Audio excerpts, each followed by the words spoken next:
we'll move to the review of the proposed plans for opening school and starting the 2020-2021 school year. And I just want to acknowledge that as school committee members, we have received countless emails, phone calls, text messages from staff, parents, and caregivers sharing their opinions and thoughts on reopening plans. And this is in addition to survey responses that we received. So we want to thank everyone for taking the time to express your thoughts. Every single one of your emails is read by us as school committee members. You've received a response from me or from one of our school committee members, and we continue to invite you to interact with us around this. So I'm going to turn it over to Amber. Great. So let's just talk about process.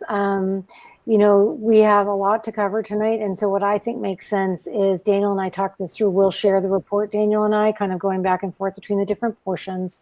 And as we step through it, I think we'll open up conversation by section so that you're interacting with us. We're breaking down the conversation. It helps keep you engaged in this format, as well as also giving us opportunities to keep the whole meeting moving forward with engaged conversations. So we'll move through. If we feel like we need to wait on a couple questions, we might say, let's hold till then, let's push into the next section.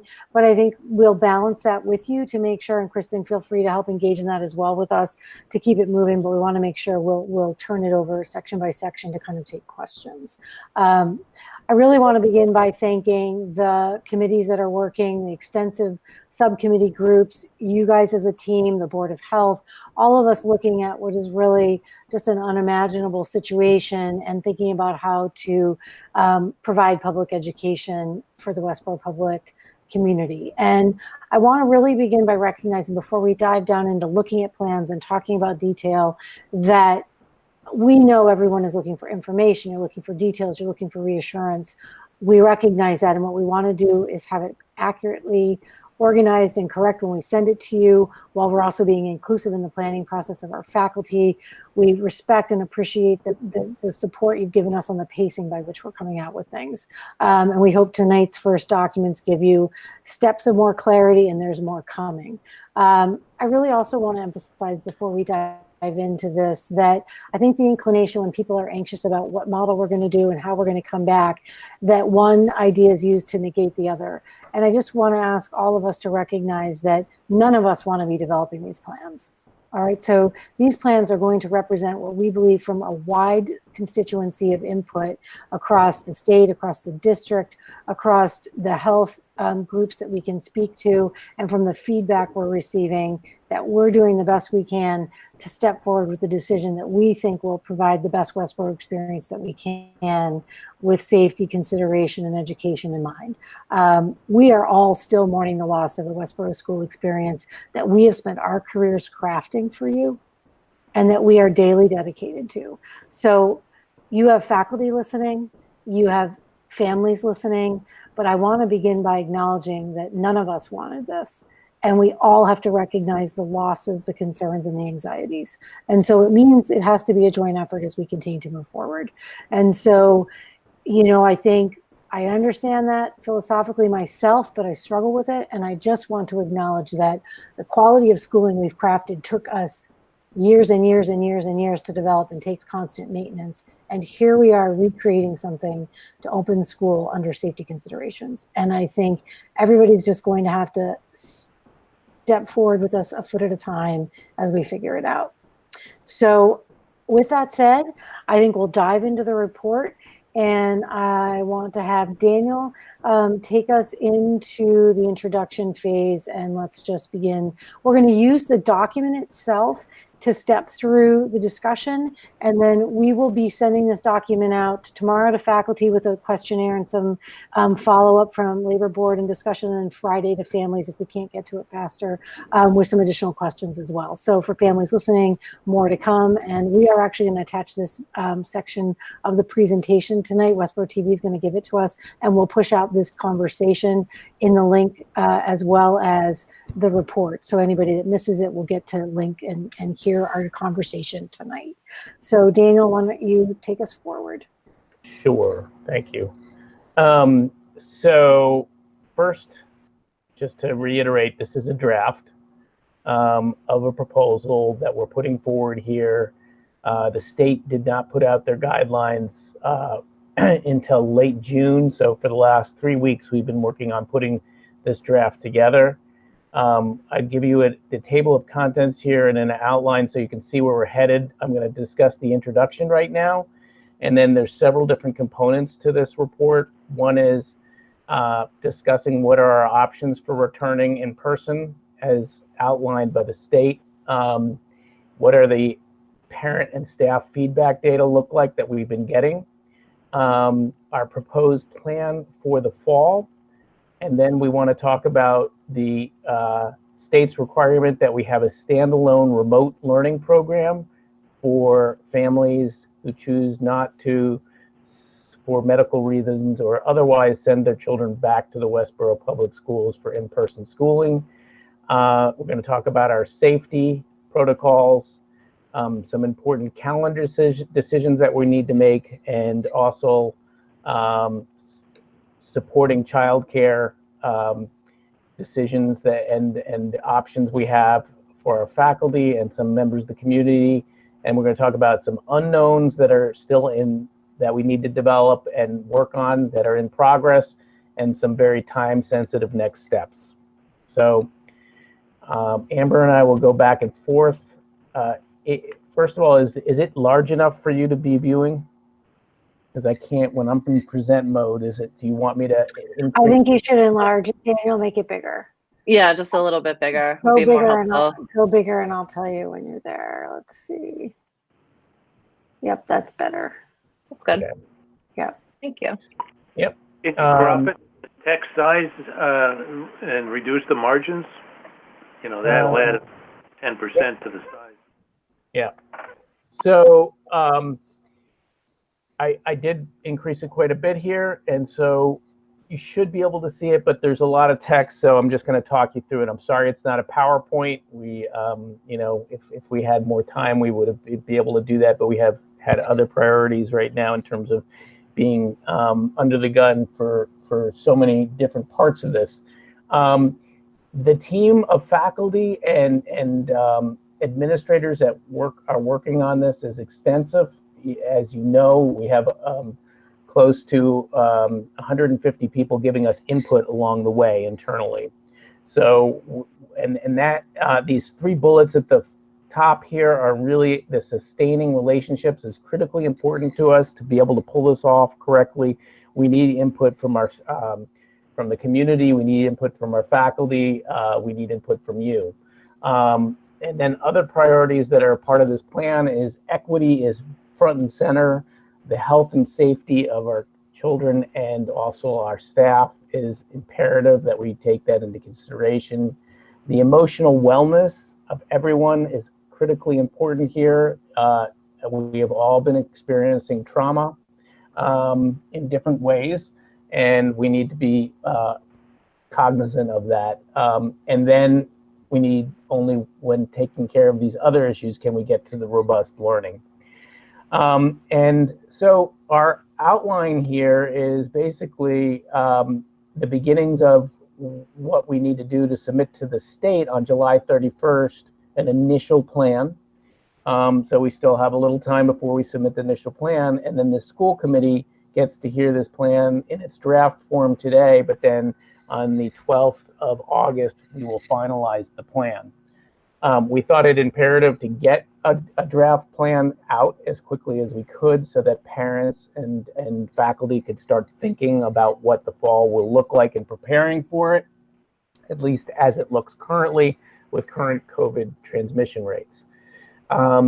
And so the state had given us in this document, where there's a hyperlink here to their initial guidance, a charge to develop 3 models: a remote model in case we can't bring students back to work together in person, which is how we were in the spring; a hybrid model that allows us to bring up to 50% of our students in person in the building at any given day; and a full return model where all students would return to the school. So those are the 3 models, in addition to that standalone piece that I referred to earlier, which is separate from these 3 models.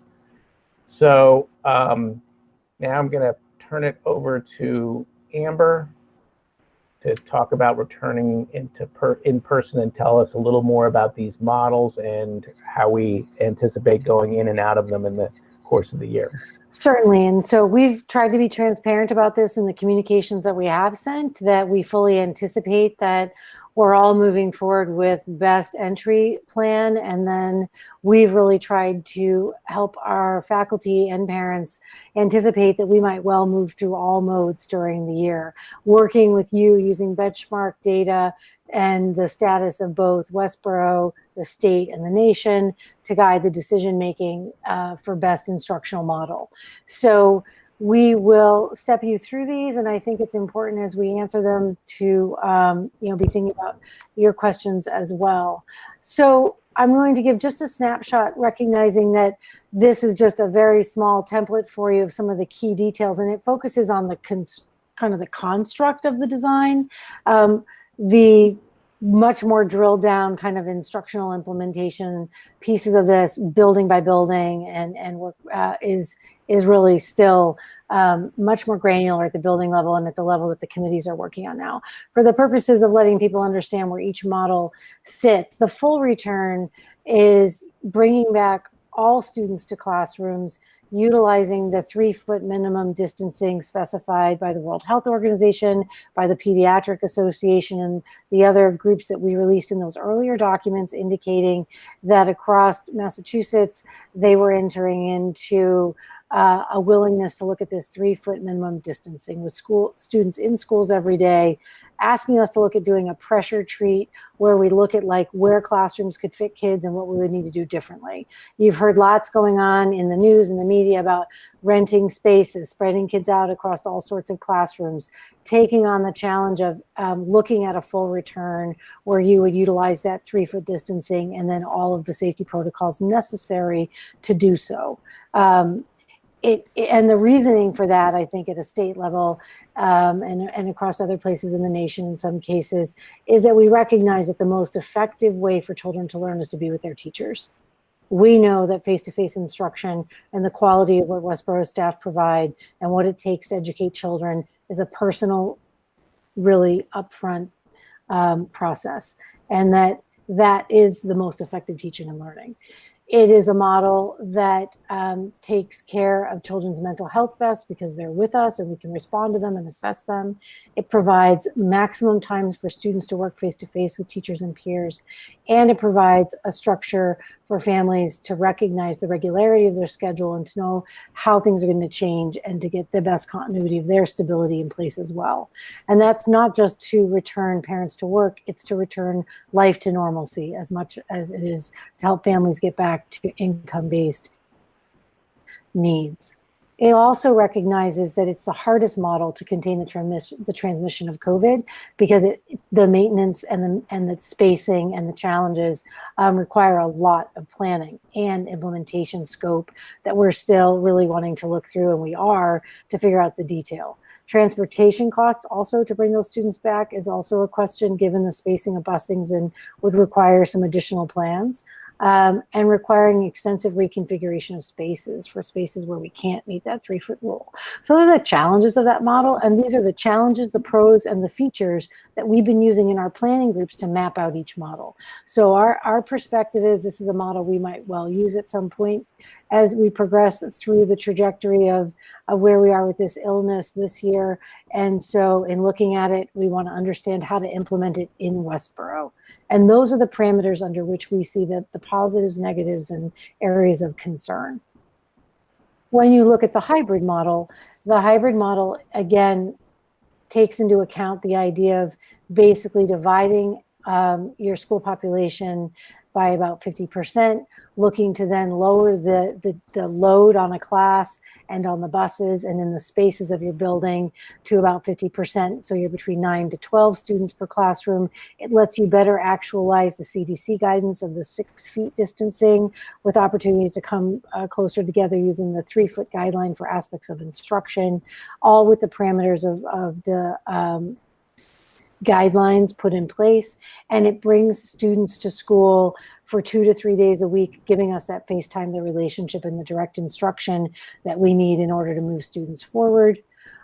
Looking at it, we see it as kind of second to 100% of face time where our teachers are able to do their craft with kids up front in our school buildings. It becomes the next most effective teaching model because it gives us time to have students working closely with us.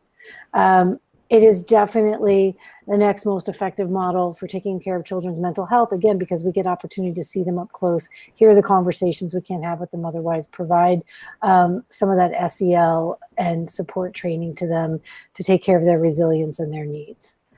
It provides some face-to-face time with peers and for teachers.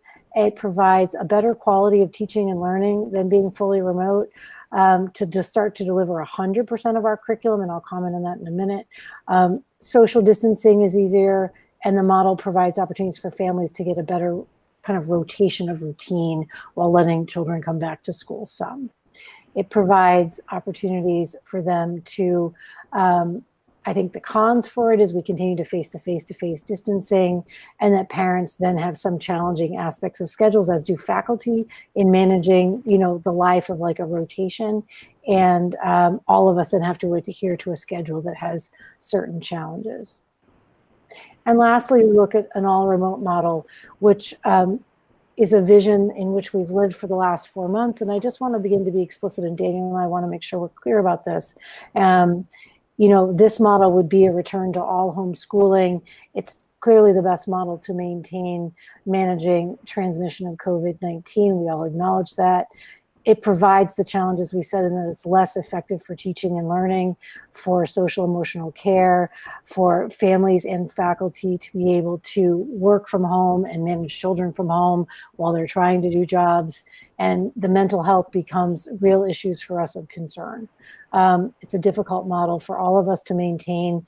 And I think it's important for all of us who've lived in this model to recognize that we were covering a portion of curriculum for 3.5 months, as opposed to the recognition that the delivery of this model for a year or an extended amount of time needs to replicate much closer to the regular rigor of curriculum and the length of the school day, which becomes more and more challenging when you're in the remote model. And so, if we look at this as a permanent solution, it provides challenges that we have to think about, and we want people to understand, which is why we're commenting on them. The flexibility to be able to do remote learning becomes more complicated for both teachers and for families, as we need to increase the time and the intensity of curriculum and new content that would have to be covered completely remotely with students we haven't met in new student groupings. So those are the challenges of that model, and the areas in which we've been looking when we've been doing our planning. I want to say the compliment to the planning teams. They're taking each model, they're drilling down on it. These are the areas they've identified. We've kind of given them to you in a tight synopsis. They've really processed these in depth and need to do more work on them as they then think about how do we respond to those. So they've talked about them, they've looked at them, and now they're looking at how do you create a model to respond to those. So I think then the next question is, based upon that, as we look at the big picture of all of those three models, we then turn towards how do we decide which one of them needs to guide our opening? And I would turn it back to Daniel in a minute. And Daniel, we decided we were going to process a little bit before we do each section. Well, first I'm going to get into the parent and staff feedback, but before we do that, why don't we, are there some discussion, some questions that committee members would like to put forward about what we've presented thus far? Yeah, I think it's a good stop and pause and questions. So why don't we open it up for discussion? It could be that at this point it's all very, We're so clear, you're feeling, all right, it's fine. There hasn't been any decisions. I think a lot of us have been living these pros and cons for a while now. Once the state came out with the guidelines and said, develop these 3 plans, we've been living these pros and cons and thinking about that. And so I think it would be great to move on to some of the feedback that you've received, and then because this is like generally what the plans are and like what will look like in Westborough. Sure. So I will then move into the parent and staff feedback that we've received.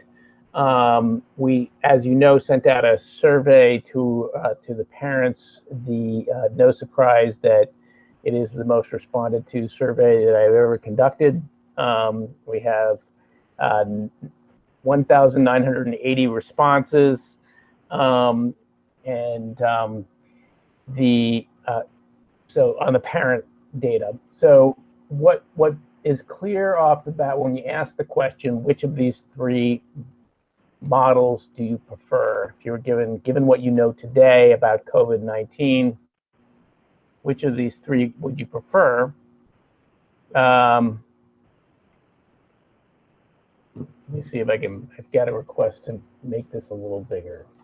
You know, you could share your whole screen if you wanted to. Like, I don't know if there's another way to do the full present mode. I think, well, let me see how Westborough TV is doing it, because there's something called Spotlight mode that Westborough TV, if you could kindly go into Spotlight mode and remove the school committee members from the side for the time being, that would be the most helpful. So right now there's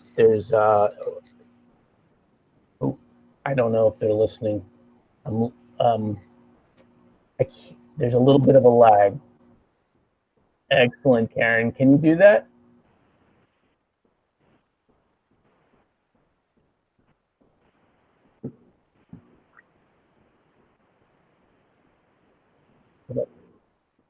Oh, that's better, Daniel. That's much better. That's better. Can you guys all see that? It's cut off on my screen.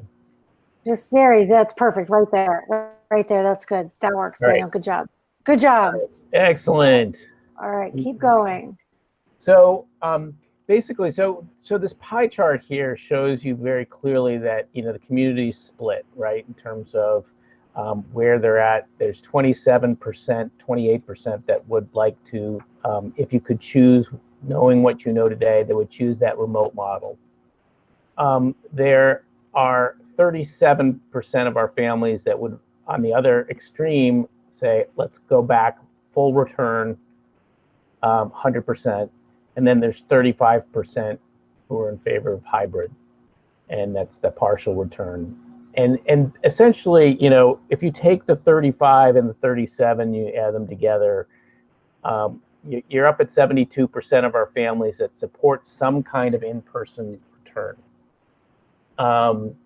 And when we look at the staff data, we'll see a similar kind of pattern below. There's other data here that I'm just, in the interest of time, I'll let people can read it on their own. I will say, however, that people immediately ask the question, does this vary by grade level? And the question is, not really, okay? So it doesn't matter how old your kids are. It's basically the pattern out in the community is pretty much the same. There's some other questions here that are interesting to look at, but not as relevant for our purposes right now. The staff are similar to the parents in the sense that they're asked, their responses that they're given are somewhat different. And it says, I'm okay with this. I would be somewhat nervous about this. I would be extremely nervous about this. And I probably would not return in the fall are the options. And so you can see when the staff, there's 314 staff, are asked the question about whether or not, how they would feel about a full return. Close to 60% of our staff said they would be extremely nervous about this. And that's a very high percentage of the staff. And then you have only 13% saying they're okay with this, and 23% saying they would be somewhat nervous. And there's about, I think it's 15. I don't have, it doesn't have the percentage right there, but 10 or 15% who say they would probably not return. If we were to do the hybrid, you can see that the orange significantly reduces. So it's not negligible, though. Similar to the parents, there's still a substantial percent of our faculty that are extremely nervous about the hybrid model, whereas being somewhat nervous is at 44%, and being okay with it goes up to 21%. So that leads us into this now our proposed plan. I'm assuming that the committee would like me to go in that direction, but I'll pause for a second if you want to know, if you want to ask any questions about the data. Daniel, I just want to make a comment about the data and acknowledge something that I've heard from parents. A lot of them were reaching out and saying, can I change my answer on the survey? Because it says, given what you know today about COVID-19. And I feel like information and attitudes are shifting very quickly. And so what people thought a couple weeks ago is very different from today. And I can share a personal story. In June, I was attending the graduation parade and standing with friends and Westborough families and hearing things like, when are we getting these kids back to school? And what are you going to do to create plans to get these kids back in there? And let's get them back to school. To a couple weeks ago when people were like, we can't go back. I don't want to go back. I'm afraid to go back. So I feel like this data is a good representation, and also just acknowledging that attitudes change, sometimes fear can build, or so there's so much on social media, in the media, on the news about schools opening, reopening, data. It's a lot of information for people to take in, and I understand that people's feelings are a huge part of their decision making. So don't know if this data would change if we took the survey today, but just understanding that we're aware of that. I think that it's an excellent point. We were cognizant of the fact that the survey did go out after the spiking started to happen, but it's gotten worse. And so, I mean, I did say we've internally talked about wanting to go out and survey again, in a couple of weeks. So, I mean, that's part of the story here that Amber was alluding to about going in and out of our models, perhaps. So, the rest of the country, there's some places where it's spiking. Massachusetts right now is okay. But yes, I totally get what you're saying. So I just want to acknowledge a piece as we continue to move through the discussion. The plan that we have kind of roughly laid out, and you see it at the end when I put important next steps of information. I think that the survey data certainly wouldn't be unimportant. I think it's down to an individual family piece of information. We want that data. And so the next piece of communication, which will go out to families either by the end of today, late tomorrow, or early Friday, will be this report, again, resent. We're going to resend this out to everyone. So we'll send the link multiple times so you'll get it. So if you thought you couldn't read all of it tonight, it'll go out to faculty and families again. So you can digest it up close, take a look at it, spend your time kind of pushing around in all the links. But more importantly, we will be providing a link to families that ask some core questions, and I'll talk about those at the end. And I think we're down to the point where, based upon the information we provide in this report and the detail they can look at in the safety protocols, families, we actually want to get down to a name level on, like, yes, beyond a survey, the Smith family is planning on returning, and the Bach family is staying at home. So we really are going to move to that level pretty quickly, because that's what we need in order to get our last pieces of planning in place. So they are going to get surveyed real close. It's going to be. I forgot about that. Yes, I need your information back. So we're going to chase people. So I think from that standpoint, be assured that the granular level of request is coming, and their true feelings will be clear because they got to check a box. So I think that will help us move forward. And so how about if I take us into that next phase then, and I talk about the proposal and we keep our conversation moving forward? Sounds good. Thank you. All right.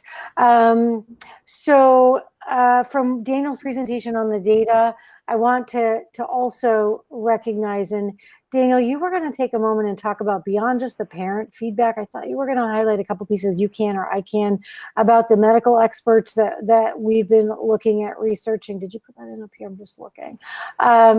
We're really looking at a wide array of. We're talking with other districts. We're talking with the state level. We have a weekly meeting with the commissioner. We're watching data. We're talking with, doctors, they're sending reports. We're looking at what the World Health Organization is saying, what the CDC is saying. We're tracking what MIA says they're thinking for athletics. Like, we're just watching all of the evolution, and then our responsiveness with staff and the planning groups we have, and just putting it into our best proposal coming forward.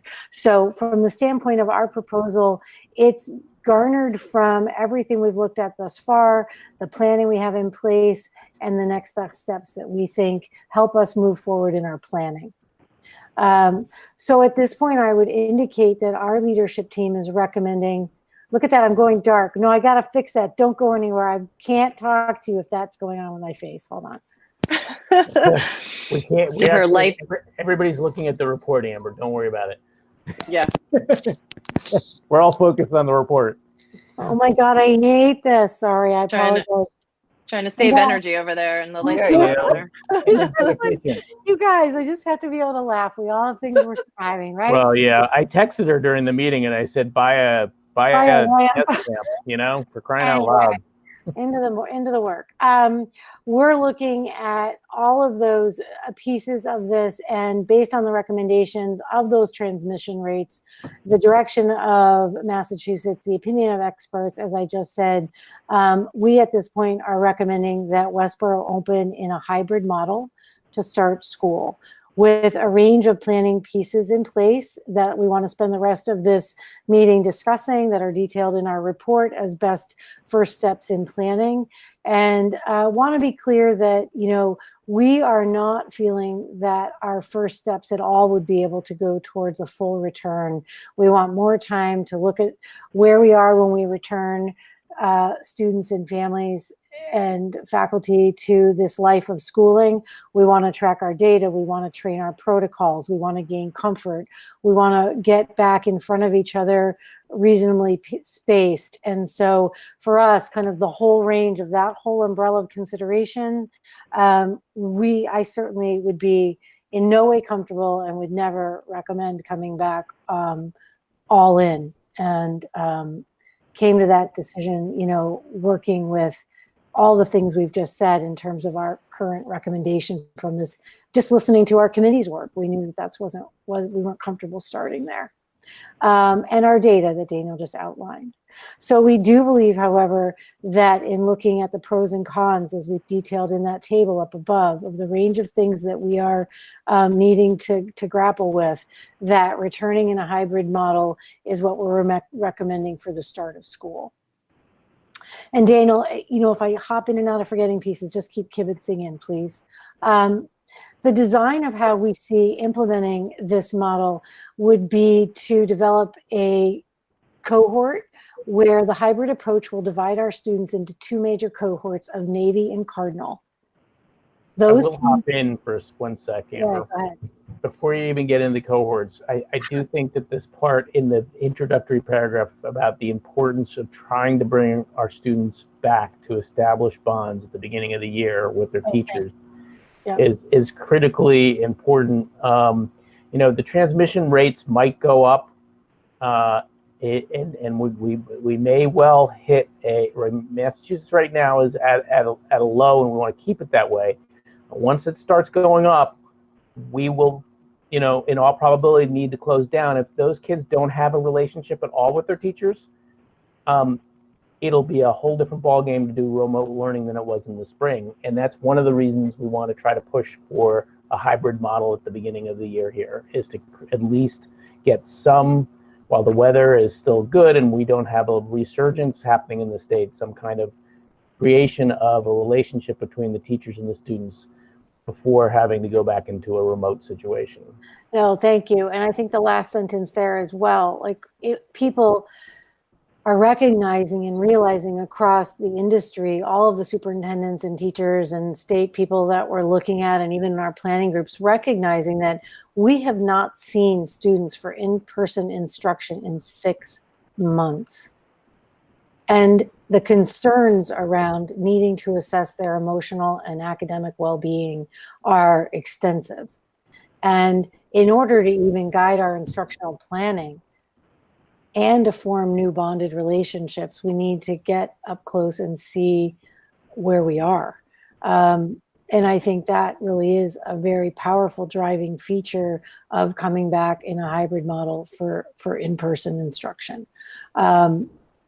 I think that if there's any humor to be had in any of this, like we've changed the color names like 8 times this week. And so because like today we had settled on blue-green, and then we're like, wait, the middle school, Gibbons has like a blue-green team, people are gonna be confused. So then we swapped it again. So you might even find like in the report that there's like a mix of blue and green and navy and cardinal. I think we fixed them all. But, you know, navy and cardinal works as the 2 cohort groups. And so when we look at this concept-wise, we want to make sure that siblings are in the same cohort. We've been transparent about that in some of the preliminary early communications we've put out. Which days groups will go to school, you know, is a debate that we've really tried to work through. And we've really come up with a plan that we think makes the most sense for us to have a good quality rotation for face time and separation that allows us to do the distancing and the monitoring that we feel we need.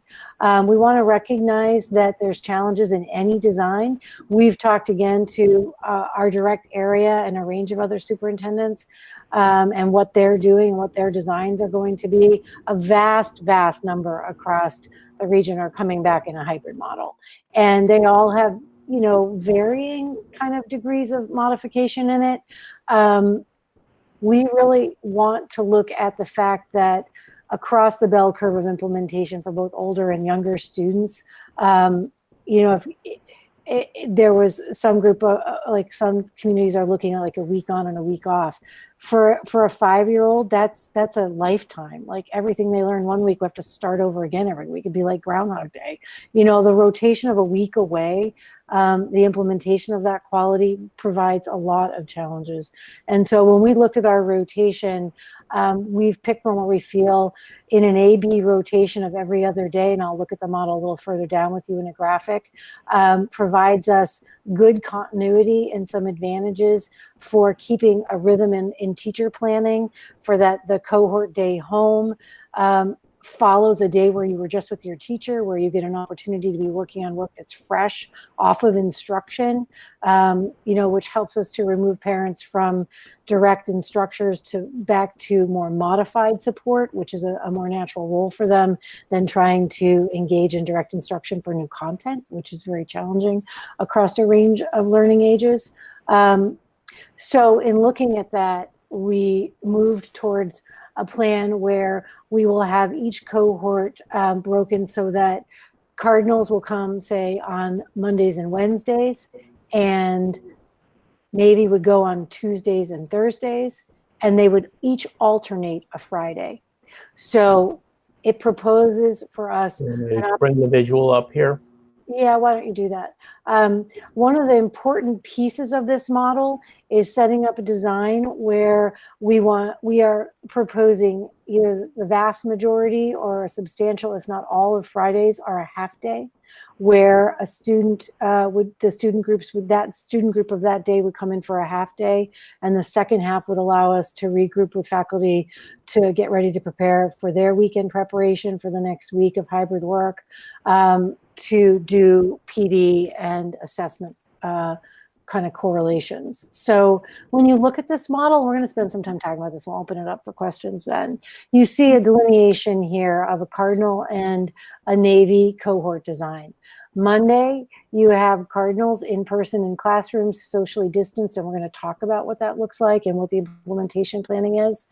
And then you have Navy at home working remotely on a full day of schooling that they need to implement with core curriculum in place that covers the curriculum of a more full year.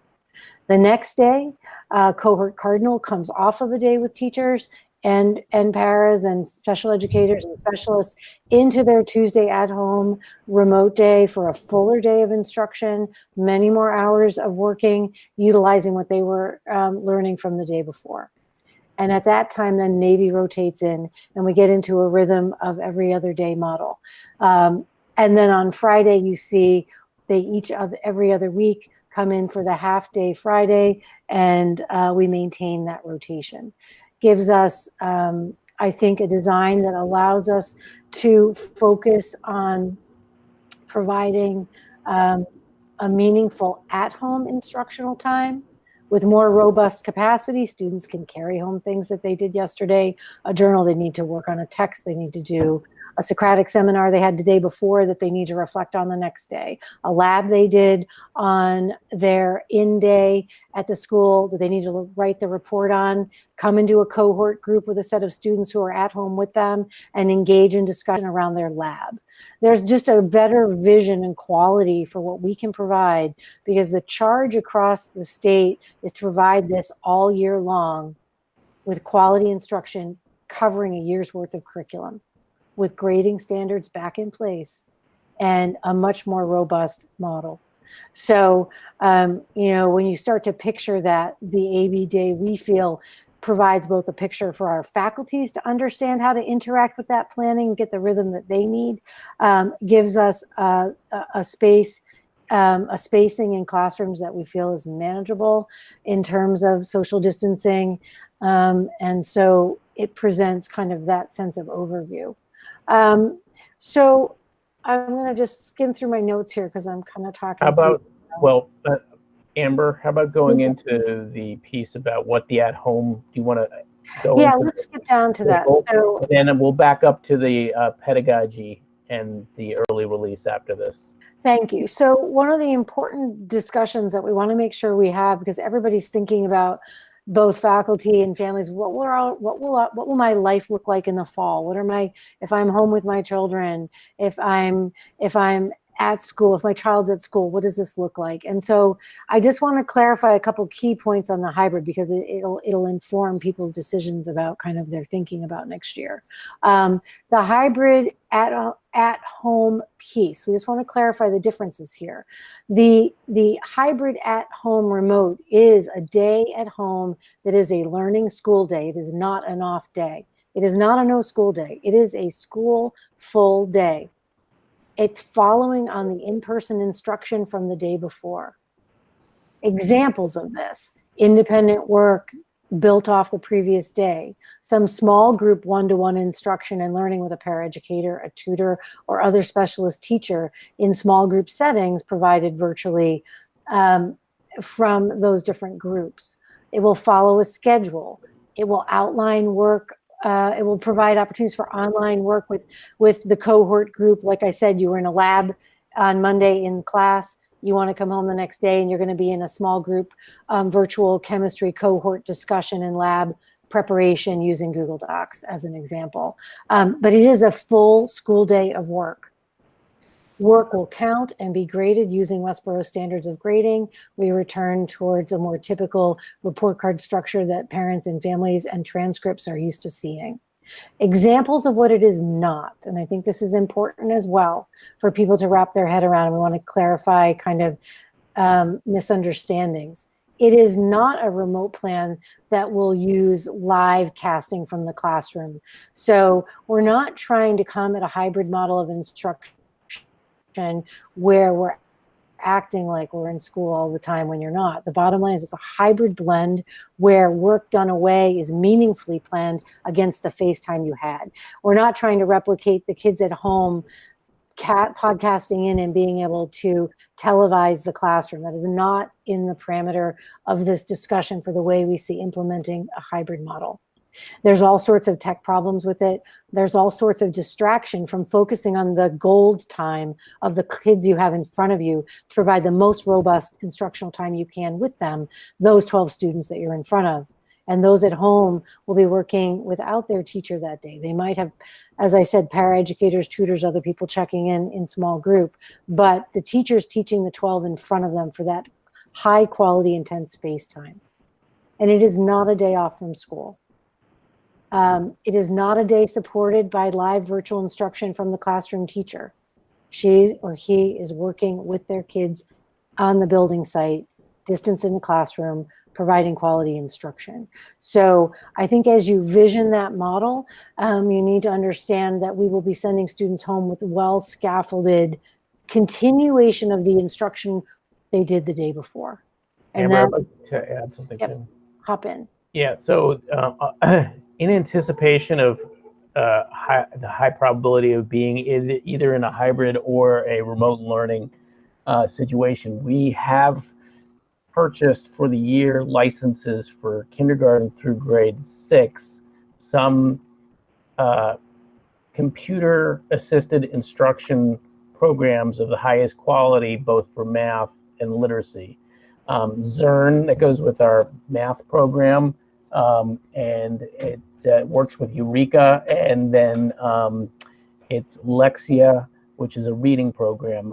And both of those programs are tailored to individual students' learning level and keeps reports for the teachers to be able to examine in terms of where the students are excelling and can move forward and where there are deficits in their learning. So we think it's important, especially at those grade levels, that the public know that there's something built in there that's going to be extremely helpful for us from a teaching and learning standpoint. I mean, it's not meant to be that they're always going to be online. We don't want that, but it is a structured way to be able to get data back to us when they're working remotely on the days that they're not in front of their teachers. And I think we're innovating. And again, I think that's news that, provides, information that's important for our faculty that are listening, as well as our families, that, we will make sure that day is an important, well-structured day. But I think given that we were in the hybrid model through the close of the year, the virtual at-home model through the close of the year, where you were getting those Zoom lessons and your teacher's doing the morning meeting, I just want to make sure that people can develop a picture.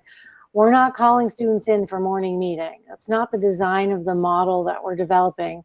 What we want is that the rhythm of that on and off time, that the teacher gets that high quality intensive instruction for the time that those students are with her or with him, and then home to do the other pieces the next day in some scaffolded supports, as Daniel's just mentioned. And I think that, it gives us some really robust options to maximize the idea of, again, you're looking at introducing more new content without ever really getting the face time you need at 100%. That changes the intensity of what teachers have to prepare for, and then also, therefore, we want to support them more by giving them some additional tools.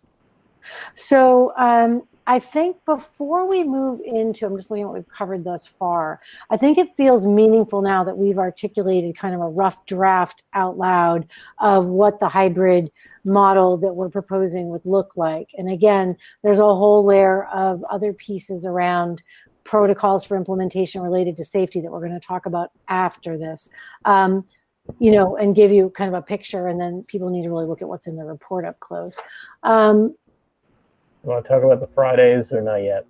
Why don't we talk about what that would look like, because it kind of echoes moving into the piece that comes after that, Daniel, just on kind of how else we're supporting faculty and families. Do you want to, Okay, I feel like you're taking in a lot of information. Why don't we open it up? Go ahead. No, either way. It does have to do, the Fridays have to do with the pedagogical approach, which we're in the middle of discussing. So, all right, go for it. Then go. All right, and then we'll have the whole package here. So, part of what we've been doing in preparing for this with our teams is reading the literature on, how to effectively instruct in a hybrid environment and in a remote environment, and what we've been learning from those. From the literature is that you really need to adjust what it is the kids are working on, and that how the instruction is being delivered. And it's not just taking your instructional delivery that you would do if they're in front of you, and doing the same thing online or on a sort of like a self-directed piece of like assignment that they take home. So we studied a few different documents that are very influential in terms of our thinking. One is written by Justin Reich and Jal Mahata. Justin Reich is at MIT Teaching Systems Lab, and Jal Mahata is at the Harvard Graduate School of Education, and they have a document that's called Imagining September. And one of the things that they make very pointedly clear is that there's a large body of evidence that's now available that shows that students, the average students, do less well than in an online environment. And when you're looking at average students or low achieving students, ethnic minorities, students experiencing poverty, all of them do not do as well in an online learning environment unless you adjust your instructional approach. And they in their document, Imagining September, they have some extremely useful ways of explaining what it is you need to do in terms of altering your pedagogy to make sure that you can keep those students engaged, whether they're learning on the computer or whether they're learning independently at home. And so we have had fantastic conversations with our faculty about it. And we also read a beginner's guide to shifting towards online and distance learning by John Spencer and Giuliani, and they're also make the same points that you need to shift your pedagogy, and they have some wonderful examples of that too. And as does the a podcast where there was an interview that Jennifer Gonzalez did with a instructional technology expert who serves 19 school districts in Western New York, and it's 9 ways that online teaching should be different than face-to-face. And the point that is made in all of these is that there's a shift in pedagogical approach and a need for collaboration and systematic sort of work among the variety of adults that are working with the children to happen, so that we can provide the kind of vision that's in these documents.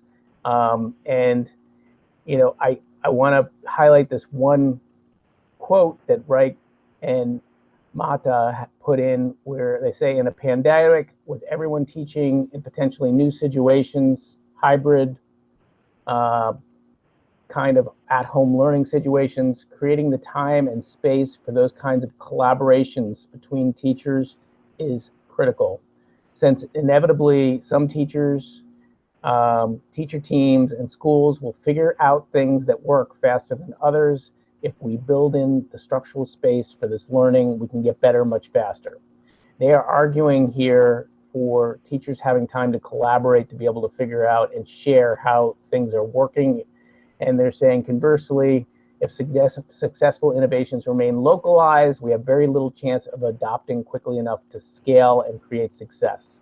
So key aspects of organizational learning include regular collaborative time to observe, reflect on, and iterate practice, and ways to network laterally across classrooms, teams, and schools to share emerging practice and learn from each other, and organizational responses that change the infrastructure to turn ongoing learning and emerging innovations into regular practice. Their compelling argument there is one that Amber and I both feel strongly about, and so do the faculty, that this is a heavy lift in terms of changing our pedagogy, and why part of this model here, you see this early release Friday, and we do have early releases on some Fridays, but we are respectfully asking that we have a half day on a substantially larger number of Fridays, if not all Fridays this year. And we think that is something that the committee needs to debate. And we definitely feel strongly that our teachers coming together on Fridays to think about the next week, to hone in on what it is that is working and what isn't, and generate and cross-fertilize their ideas with one another would be extremely beneficial to our kids. Amber, I think now we're ready to open it up. But yeah, no, well said. I mean, I think that recognizing that professional development is an ongoing support to pull from, I think I want to reiterate again, the quality of summer training that teacher to teacher coursework that Daniel and teachers provided. I mean, Daniel just asked teachers, can you share? And they stepped up in droves and have provided really meaningful PD to each other around innovative teaching practices related to working more online. Really, really, really high quality stuff, as well as then these research tools around some of this documentation and some of these practices that we've been using in the planning committee, which we then want to roll out to providing opportunities for all faculty to talk about, to see in depth, and to kind of generate the kind of conversation that's brought, I think, positive energy to the planning that these groups are looking at, while they also, I want to acknowledge, positive energy around instructional planning and a recognition of things that can be exciting about that type of work, because they're such professional innovators, while they also, you know, have a whole range of anxieties around the protocol implementations and things. So we have like these two emotional qualities riding together with a lot of intensity, as much for faculty, if not more, than for families. And so, you know, I think we really have to recognize that the staff is looking deeply at this, both the protocols for safety, but quality instruction, because they are professionals who really thrive on that intellectual learning piece. And, you know, I couldn't be happier with the direction of their planning work. So why don't we stop here? We've kind of given you kind of a pretty good scaffold on some pictures for what we think the hybrid implementation will look like in terms of instructional design and implementation. Why don't we open up the conversation? Yeah, this is Raghu. Can I start? Yeah. I was thinking about this. So we have two groups, Cardinals and Navy, belonging to the same. Say it's important that we keep the instructions moving along at the pace that both are in sync at all times. So my thought process is, you know, suppose you get a Thursday as a holiday, Thanksgiving, and one of the groups misses a instruction. Just to keep pace with the other group, we can have that Friday as a full instructional day, and only on those exceptions and the rest I'm okay with having. I think it's important that they have professional days. So that's one of the ideas that I was looking around. I think that's great. Well, I think we should gather all your feedback and certainly use it in our thinking. But I would say, Raghu, I want to acknowledge that faculty pick up on that type of stuff as well, because they're always envisioning the rotation of their planning curriculums. And I think, you know, that's why our proposal to you is clear for significant, many, if not all, and that we need to look at the calendar and lay out the rotation of the AB structure, which we've already started doing. So we see that we'll produce clear color-coded calendars so people know what day they're on and how that works. And then we'll tweak some of those days to match the holidays so that we get a balance. I think that's kind of I think we'll see kind of what we'll kind of pick that apart.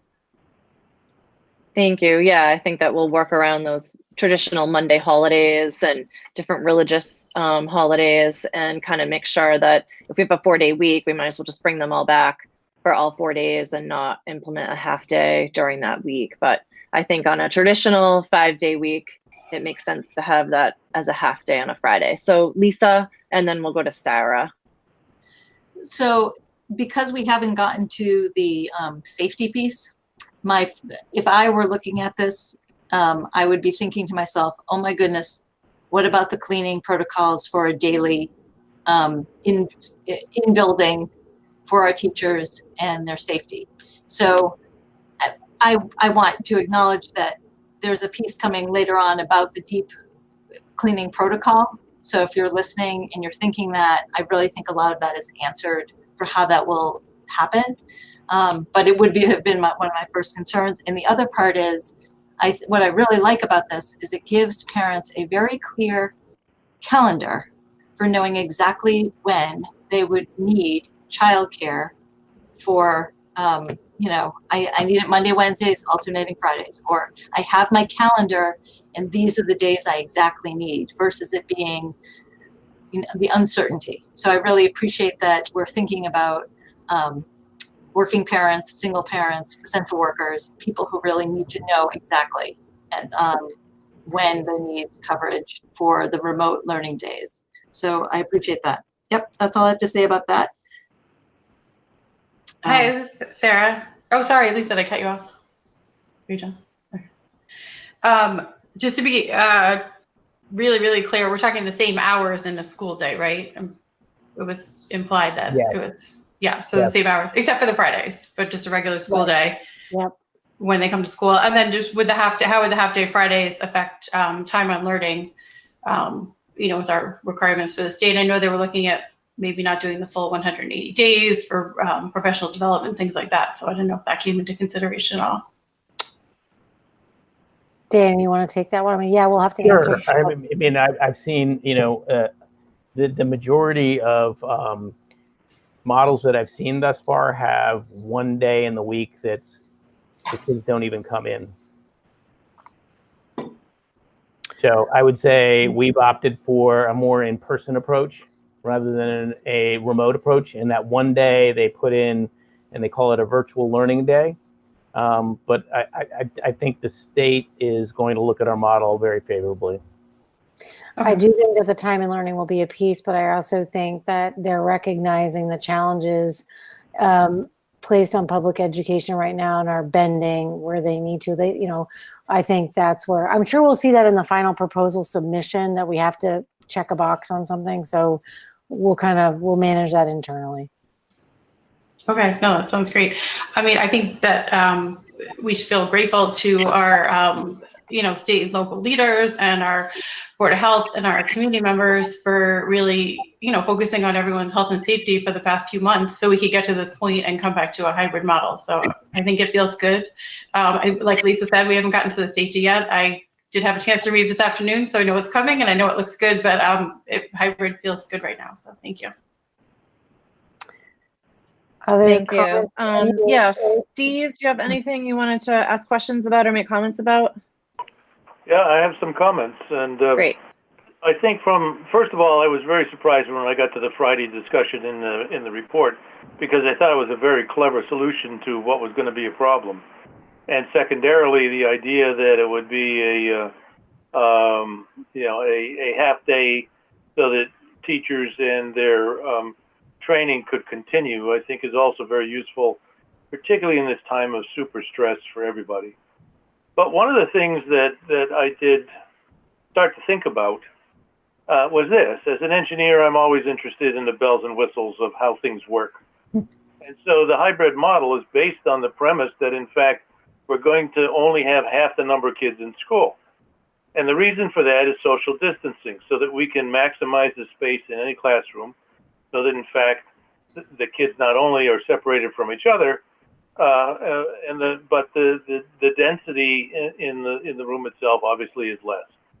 So what's the critical story here? So we've now isolated half the kids from the other half of the kids by virtue of the scenario that we've just talked about.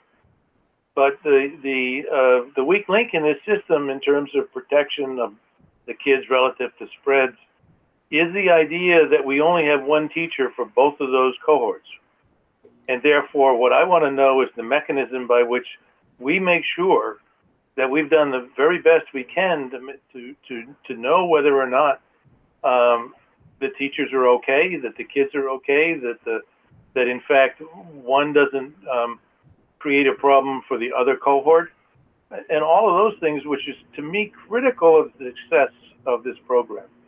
And so I'm going to be very interested in how we actually set this up, not only to protect the teachers, but also to protect the kids at the same time. Because I believe that is the crux of this being successful.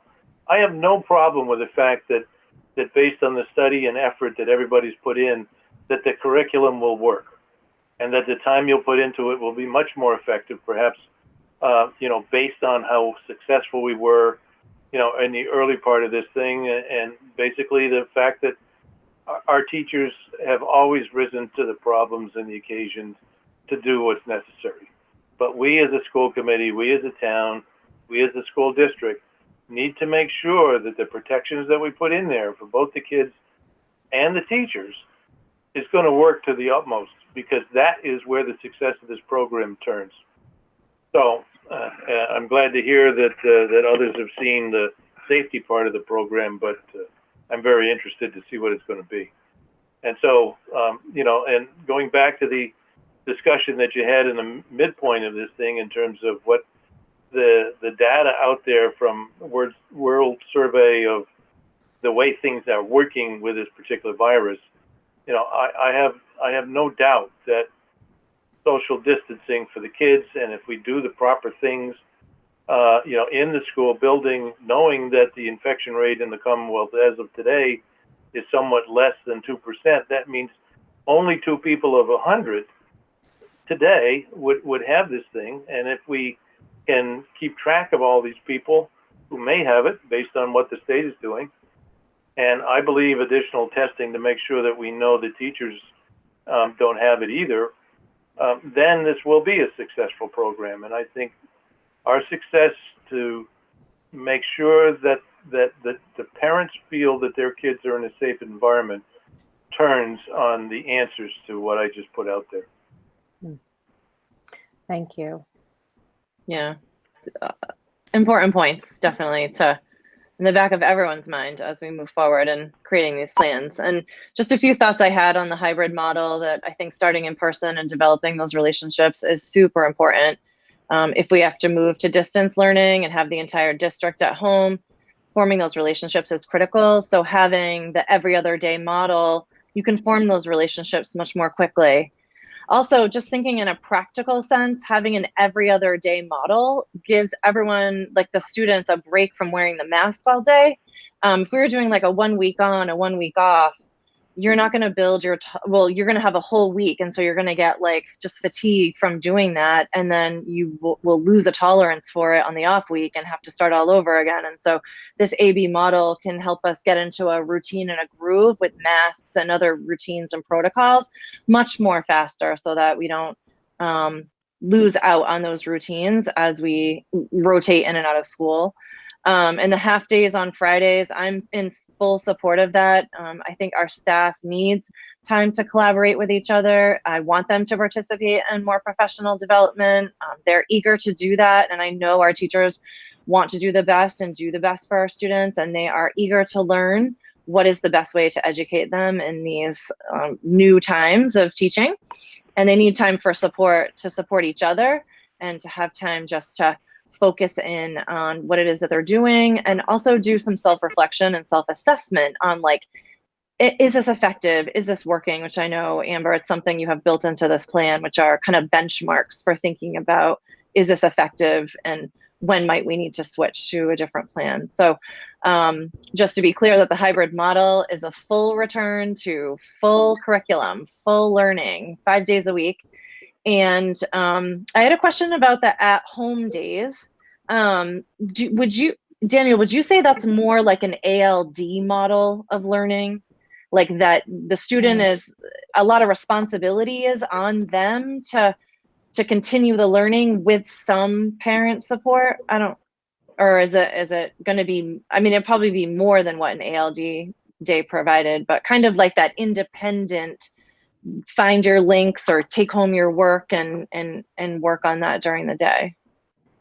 Yeah, it would be, but it would be, there are two, you know, when you think of ALD, there's like the ALD model that was for snow days, where the curriculum wasn't necessarily as tightly linked to the prior day's learning. And then the spring, where we were working remotely all the time, I would think that the students going home would have a much clearer concept of, because of virtue of the fact that the day before they were with their teacher, of what it is that they need to be working on and how to do it and how to approach it. And so they would be somewhat more independent than they were in the spring in terms of being able to do their work.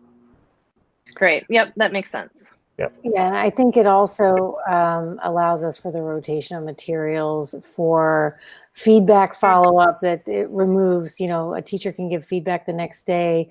For example, if you think about if a student's working at home on their remote work, you've got follow-up the next day, so your feedback doesn't have to be then done online. And so it also streamlines, again, some of those pieces that are really cumbersome when you're trying to do all of it online. So I think those are things we've considered.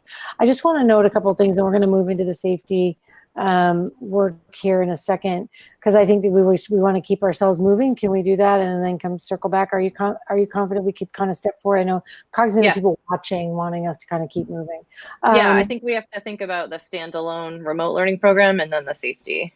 Yep. So go ahead, Daniel. I'm hopping back to you. I will. First, let me just switch my screen. Okay.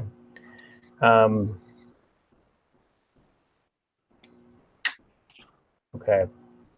So as I mentioned at the beginning, that the state is required that school districts create a standalone remote program for families to support children who can't come and attend our hybrid or in-person models. And right now, we are still in the process of developing, what we're calling it is the Westborough Standalone Remote Learning Program, WSRLP. So we're still developing it and anticipating having more details in the next few weeks. It's an unfunded mandate like we've never seen before, and we're going to do the best job we can do to try to do this. We are talking with colleagues across the state and in particular our surrounding school districts, who are having a similar feeling of we need time to develop this, to figure it out. But this is the three options that we've come up with so far. Is one is the option of potentially staffing this model with teachers who, because of medical reasons, cannot return to in-person teaching. Under this option, while it's a concept that the commissioner has suggested, we may or may not have enough teachers or properly certified teachers to staff that. One could imagine, at the high school in particular and the middle school, where you have to have specialists in different areas, that you don't have teachers who are going to be at home from all the different subject areas. It will also put a burden on the school district just financially that we have to deal with, but that's a separate discussion, because if we're paying those teachers to work from home, we're also having to hire subs to work for them in the schools. Option two is to use an online curriculum and a learning platform created by a third party. Several school districts are exploring virtual VHS learning, Edgenuity, Edmentum. We have VHS at the high school, and it is, while a solid program, the costs are formidable. Our estimates is $250,000 for 95 students. We don't know what the rate of non-participation is going to be, or the rate of participation in this program, but we will have more details on that soon. But if it's 20%, the high school, that'd be close to 240 students. So option three would be to create a shared, robust kind of standalone remote learning program that would be run by Westborough and Shrewsbury, Hopkinton, Northborough, Southborough, and Grafton, pooling our teachers who are on medical, working from home because of medical reasons. And that might solve the problem of not having enough licensed teachers to teach in all the areas that we would need. So all kinds of logistical hurdles in terms of figuring that one out. It's the most appealing to me in some ways, because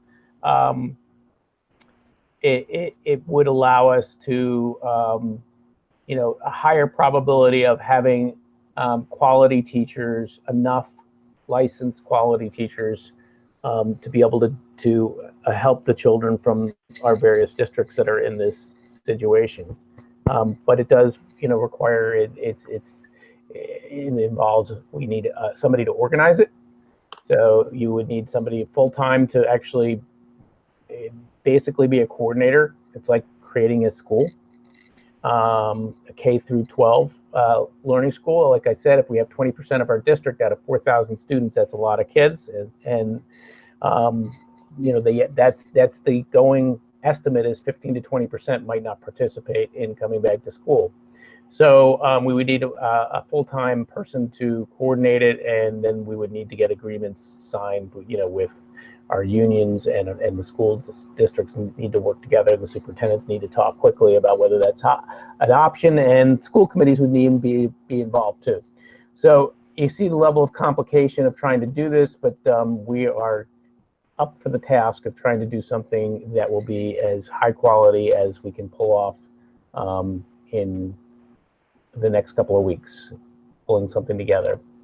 So thank you. That is, I call it the fourth plan, because the state has us developing 3 plans and then said, oh, by the way, if students cannot return or parents are given the choice to not have their students come back, then you still have to continue to educate them. And so, and it's an unfunded mandate, and these options all seem feasible. It's trying to either find the money to do it or the coordination to do it or both. But I just want to be clear, based on some information that I've heard from families, that if your child does not return and our school district is still educating them, this is not the remote learning that you had in the spring. This is a separate program. It will look separate. It will feel separate. And you will not have daily interaction with a teacher. I don't think, it doesn't seem like you would have daily interaction with a teacher. But you would have work, and we would try to, you know, align it with the benchmarks of Westborough Public Schools, and you'd have a teacher, you know, assessing work and grading and things like that. But it is not the online learning that we had in the spring, because our teachers are in the classroom teaching and learning the students that are there. So I find this one of the most challenging parts of this, to figure this out. And I appreciate the creativity that you've put into some of these options, particularly partnering with communities around us who have similar expectations and similar benchmarks for achievement, that I feel like we could partner really well with those districts. This is challenging, for sure. Yeah, definitely.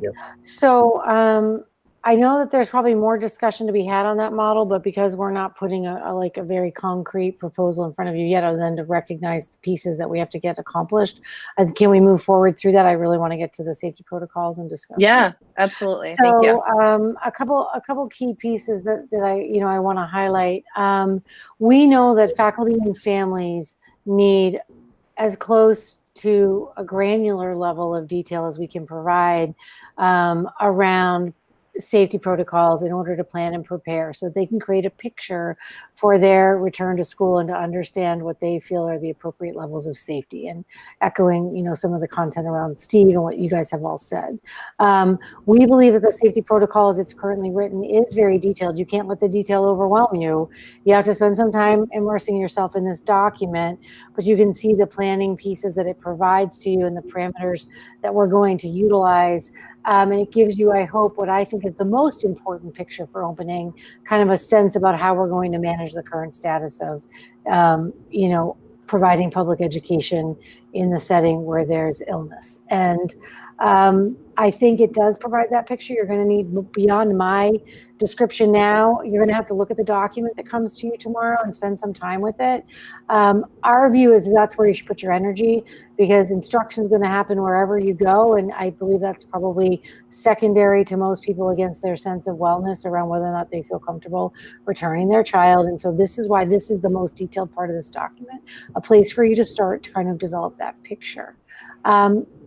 We're continuing. I think it's very, very important to recognize that we've said this multiple times. I'm going to say it one more time. We are not making these procedures up. We are working with the guidelines and procedures outlined by the CDC, the World Health Organization, the Mass Department of Education, the Department of Public Health, our Board of Health, all of the physicians, the pediatric guidance that's been given, the whole range. We're kind of looking at all of it and using it to set our guidelines.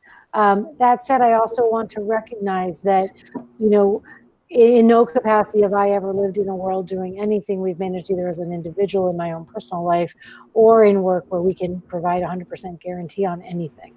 And so I think it's important to realize that we believe that we've developed a strong set of mitigating strategies that greatly reduce the risk of infection. And if there's one thing we've learned is that we've got to be vigilant, we have to be flexible, and we have to care for one another. So, you know, those words are directly in this safety report. You'll see them. They're written by that team that did the drafting of this, because we believe we want everyone to understand that, of course, like, we're walking these buildings, we're folding our faculty in, we're folding our community in here. We all feel an immense responsibility. And I just want to recognize that I feel like it's a sound document using what we've gotten from experts. So when we look at that, I think the piece we want to understand is in looking at the general protocols, I'm going to have Daniel open the document a little bit, and I want to then have you, Daniel. I'm trying to think about how to best do this. The protocols lay out a detailed document, and actually I should probably open it so I can read it up close. I apologize. So, hang on one more second here. The committee has looked at protocols implementing across, there's application for all models, and then there's applications for individual models, kind of like requirements to be at 3 feet, requirements to try to do all return, requirements to do hybrid. We've kind of looked at a comprehensive, what is our general approach going to be to safety guidelines that work across all models? And you can see the team of people that worked on this, and actually on Monday, this draft of all the safety procedures are going back to our planning committees and letting them look at it in depth and apply it to the ideas that they've been surfacing and the questions that they've been using to guide their planning. And then they'll interact with us and give us feedback. You'll give us feedback. People that get it in the public level will give us feedback, and we'll use that to kind of make refinements. It has, and as we look at this, it gives all sorts of background and context for all of the guidelines provided by the organizations that I just outlined to you, and we give links to their reopening guidelines kind of all in one place so you can see those expectations. It gives us protocols for managing a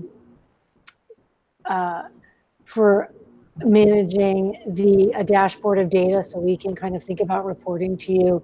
It gives us procedures for how to manage if there is a case at a building in a classroom, and all of those kind of pieces.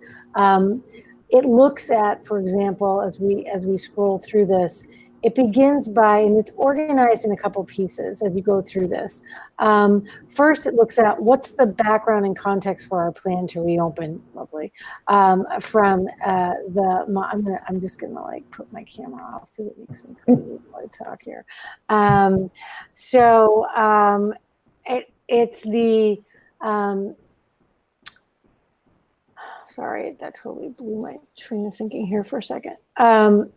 It provides the details for the context for reopening is provided first, kind of a defense for the appropriate reasoning to reopening, which we've kind of looked at all those guidelines. Then it looks at how the disease spreads and provides some reminders to people with a graphic and some additional detail.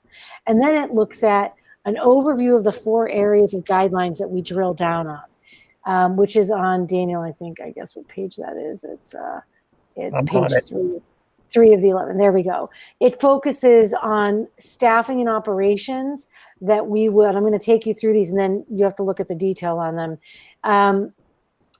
It provides staffing and operations, which is training for staff and students and faculty and staff on protocols.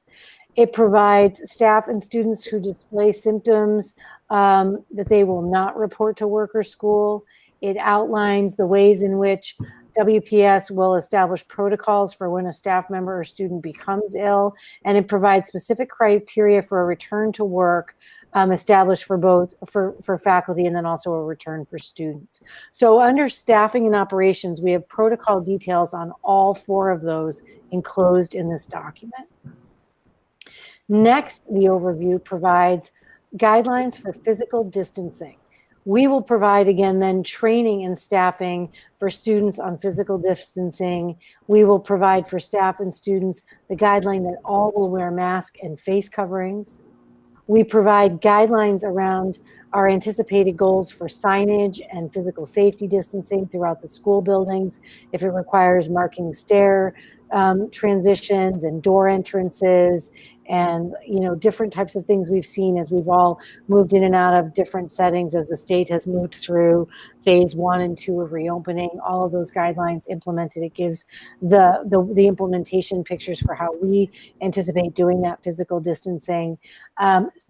Faculty, adults will remain at least 6 feet apart from one another to the greatest extent possible, and students will remain at least 3 feet, heading for 6 now within our hybrid model, wearing a mask and at least 6 feet apart from one another when not wearing masks, such as around some procedures around lunch and recess and mask breaks.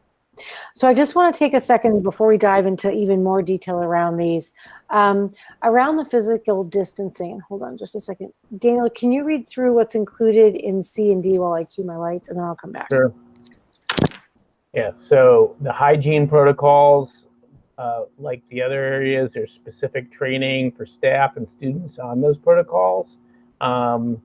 There's hand washing and hand sanitizing stations that will be available, and the expectations around when that's hand washing and sanitization supposed to occur. And our staff is trained to regularly sanitize the high touch areas such as doorknobs and bathrooms routinely throughout the day. And then under cleaning and disinfecting. Yeah, I can pick up from here. Sorry, okay. I feel bad to dump that on you. Okay. The protocols for hygiene and protocols, the state guidelines are very specific, and now we're at the building level of implementation for where we would place hand sanitizer. I did, yeah, but okay. And what types of things would be in classrooms, and what the daily protocols are for our custodial teams, and the behaviors for students as they back out at the end of the day, and expectations for faculty to be able to clean their own materials and things within reason, all outlined in the protocols of hygiene. And then the cleaning and disinfecting, we have a very strong custodial team for disinfecting. Kelly Giacopello, our assistant buildings and ground, was a hospital trained coordinator in management of cleanliness and protocol guidelines, and she's bringing all of that expertise to us now. She's taken point on purchasing all of our PPE and types of things. And I'm going to then, we're going to step you through these things in just a minute. And all those protocols, I feel really strongly, between the ionized misting and the touch point cleaning at night and the good filter containment work with our HVAC systems, all of that stuff just part of a protocol work, which we're embracing and preparing with details. So I just want to, before we step in, and mention, say, we're all benchmarking how to implement this and then refine the details. We gathered today together for our retreat in a socially distanced planned gathering, and utilized the model package of materials that we anticipate providing to every staff member in the district. And that's inclusive of assistants, Forbes staff, para-educators, custodial team, and teaching staff and tutors.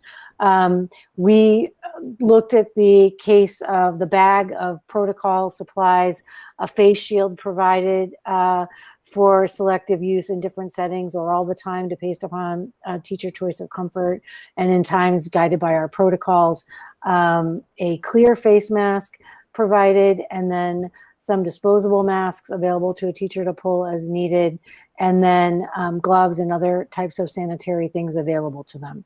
So every faculty member gets kind of prepared materials and provides then a protocol for that use and general guidelines. We met today and kind of implemented those to get a feel for them, talked through the protocols, explored kind of mask use protocols and what we were comfortable with. If we stepped outside for socially distant circle group meetings, we stood at 6+ feet and, we're able to lower masks, interact, and then just kind of learn the range of protocols that we see using to return to school with our own faculty and students. So if we scroll down here to the area, I'm going to talk in detail around kind of each of these 4 areas, and I'm going to give you then some of these guidelines. I'm going to move a little quickly because we're not going to be here reading this in these 11-page dense document. And then there are links where you can go in and see the protocols for if there's a case, what the process is, what the returns are. I'm going to leave people to look at that independently because it's all detailed, and I want to make sure that people can read it. You certainly can then forward questions to us. This is a draft, it's our beginning, and it's to show you the time and care we've put into being prepared to bring back a hybrid return. So prior to the opening of school, and we're going to talk about this in a minute, and how we'll achieve this, school will reopen with all staff participating in training and health safety protocols. During those first day of school, students will then be trained, and we will all work together in the first several weeks of school. We will be guiding teachers about how to do this new implementation, to train everybody to live in that new normal in a way that we feel comfortably we're implementing with safety protocols in place. We all want to understand the terminology of what COVID infection looks like. There's processes for what it means to quarantine, to isolate, and to what close contact means. It's all included in this document. And again, there's a form that families will sign and faculty sign that's attached here for review that just indicates that here are the things you can check the box on. We've seen this in many kind of different work settings that say that you feel confident that your child or that you as a faculty member can return effectively based upon your exposures. And that's an example of a form that we might use.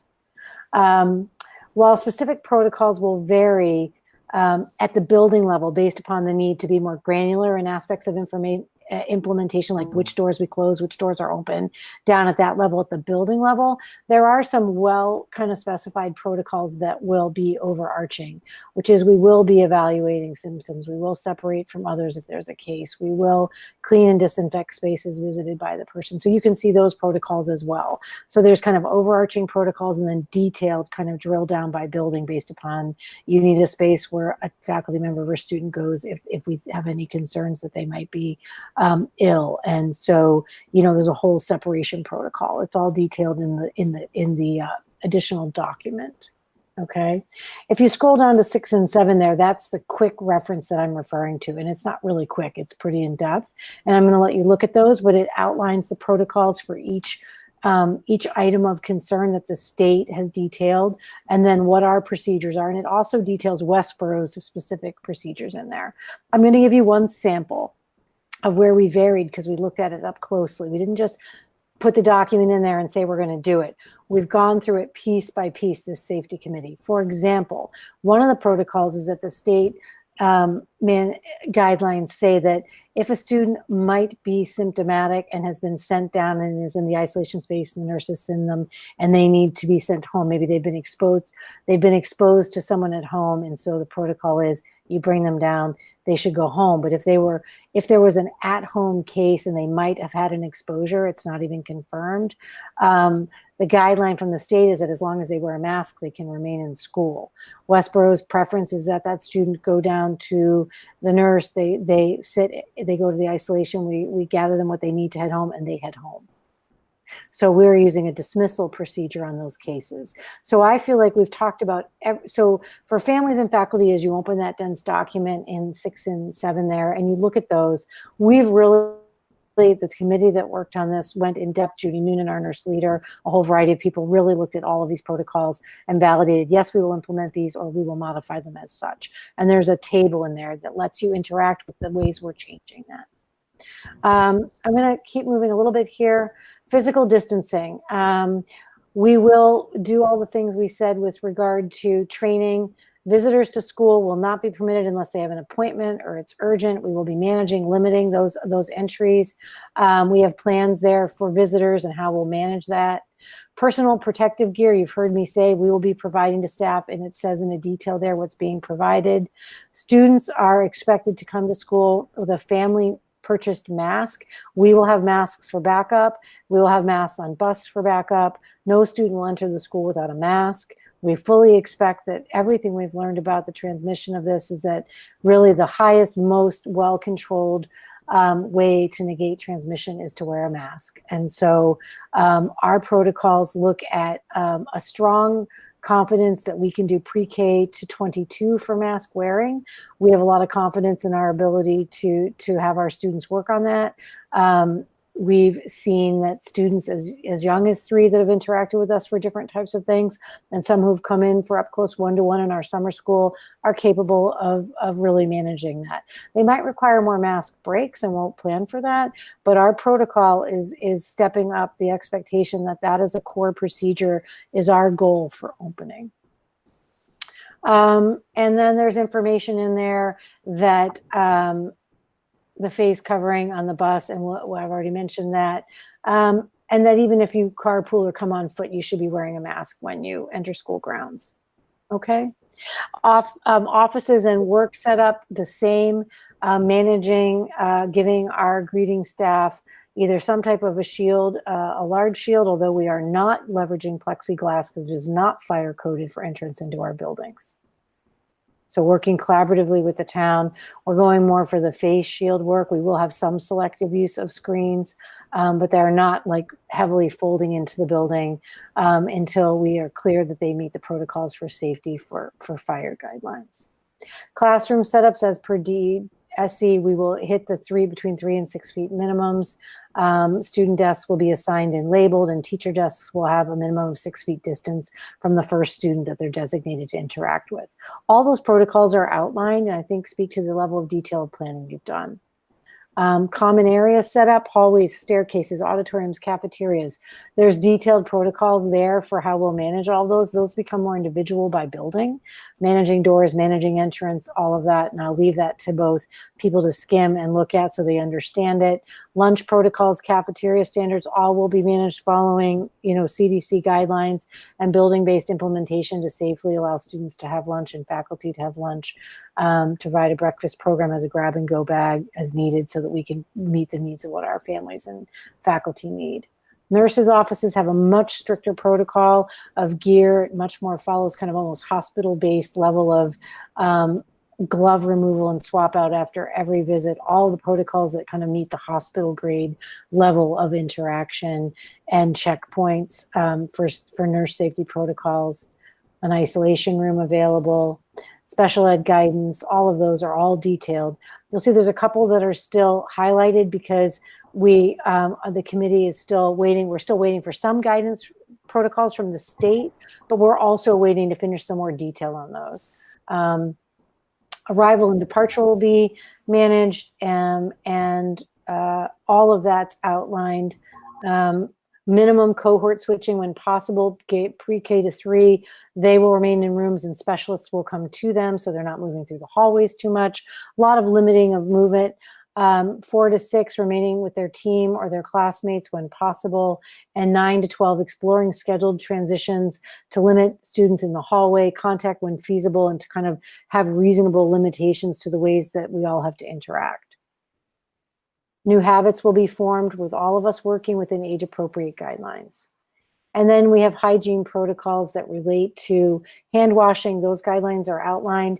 Actually, better than gloves, they've been clear that a balance of hand washing and sanitizing, and the sanitizing and hand washing can be interspersed to work effectively to move students through those routines quickly, but they have targeted times during the day when the expectation will be that they need to have a kind of like, there's 4 general kind of opportunities during the day where there's like very targeted opportunities where everybody has to wash or sanitize.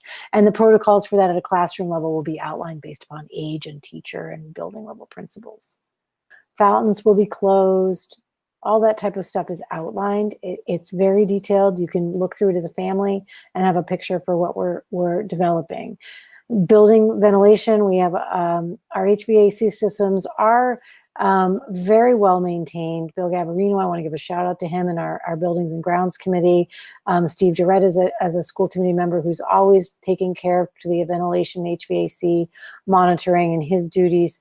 We are meeting the benchmarks of guidelines within the range where they give us some flexibility. We need to take it based upon equipment, and they've been very clear it's guidelines when possible. We feel very good about the fresh air flow coming into the majority of our buildings.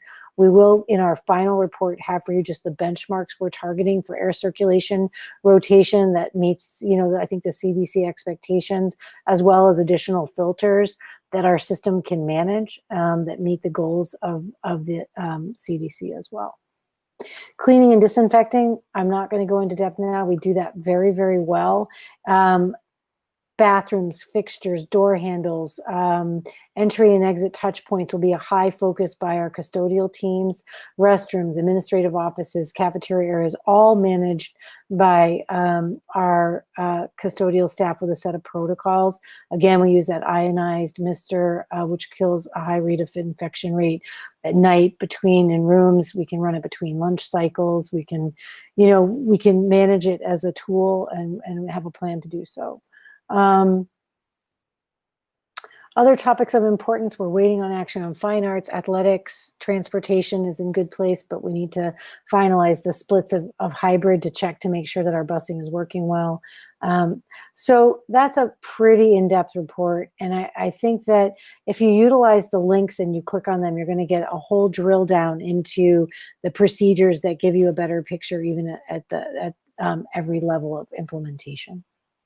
As a snapshot, they're thinking about the doors are propped open, students come off the bus, they space off the bus, they come through the doors, they don't have to touch the doors, they get down to their room, they have sanitation, they come in, they sanitize right away, they have a protocol, they go to their desks, they kind of start their morning routine at their desk, masks on, transitions managed, minimum touch points touched.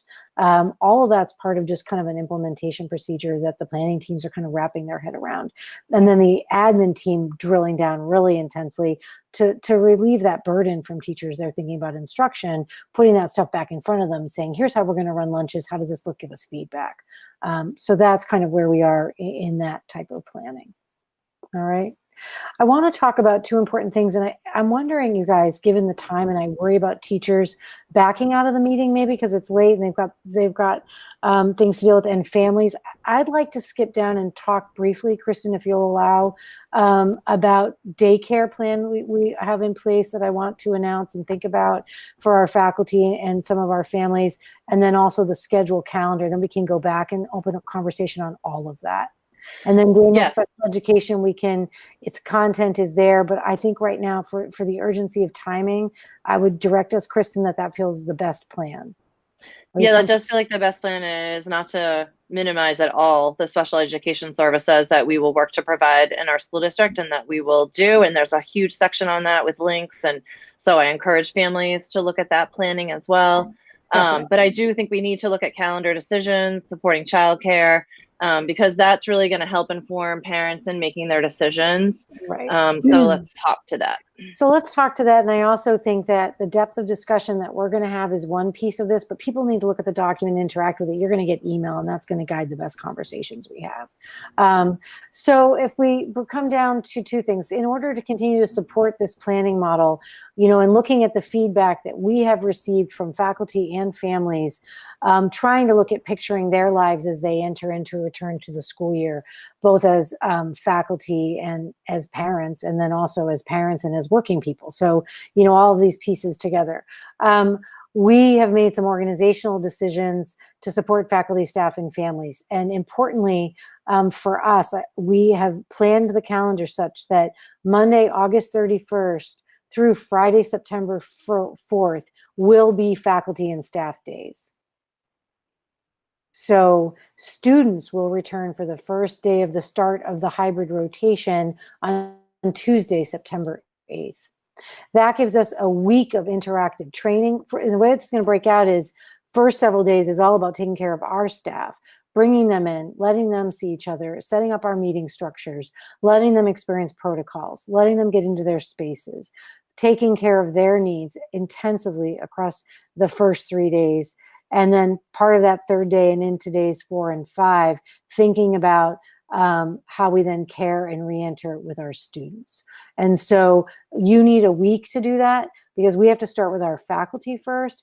They haven't been in buildings in a long time. They need to come back in. They need to learn these protocols. They need to do their training. We need face-to-face time to assess their wellness and readiness. And then we work on students the second half of the week. And then they leave for a long weekend for themselves to have some emotional downtime, and students will return on the first start of the hybrid rotation. I think it's Navy or Cardinal. One of them will begin that day and start coming to school. The second important piece of that for us, and so that's an important announcement for families and people to plan.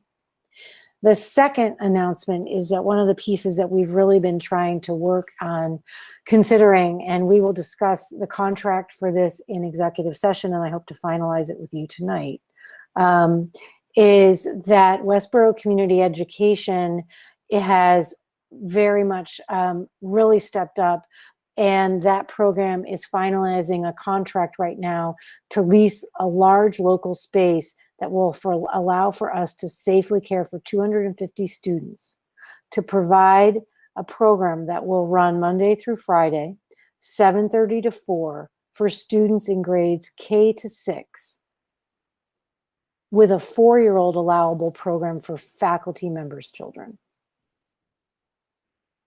Priority will be given for the first slots to all faculty.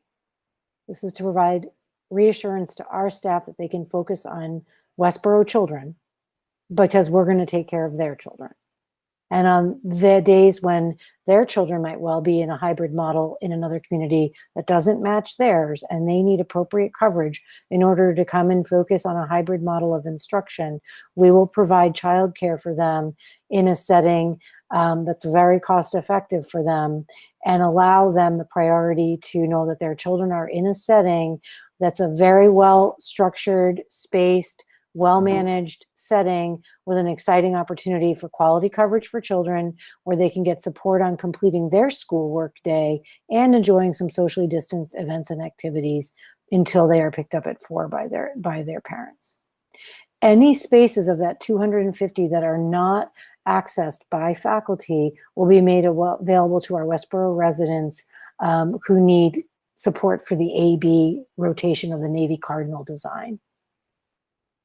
So I'm very excited by the way that Westborough Community Education has made a proposal that I think is very responsive to a need that's been articulated in our community of teachers and our community of residents.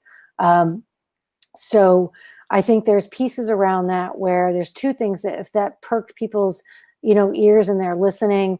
Tomorrow, the communication that will run home to faculty first will have a Google form that they can fill out to just tag us very quickly that they're interested in knowing about accessing that.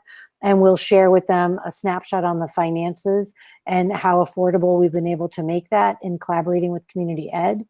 And then we will also then, in the communication that most likely will go late Thursday or early Friday morning to families, again, provide a link for them to get some information about that, and for them to tag us that they're interested in accessing it if there are available spaces. Westborough Community Ed does this. It's what they do professionally. They understand it. I want to give a shout out to them, to Brian Bacon and his team, for how quickly they stepped up, and also to acknowledge that they are feeling very good about the distance summer programming that they are providing, and one of a few communities that was willing to step in and figure out that they felt confident providing that. So I'm very, very pleased about the status of where that stands.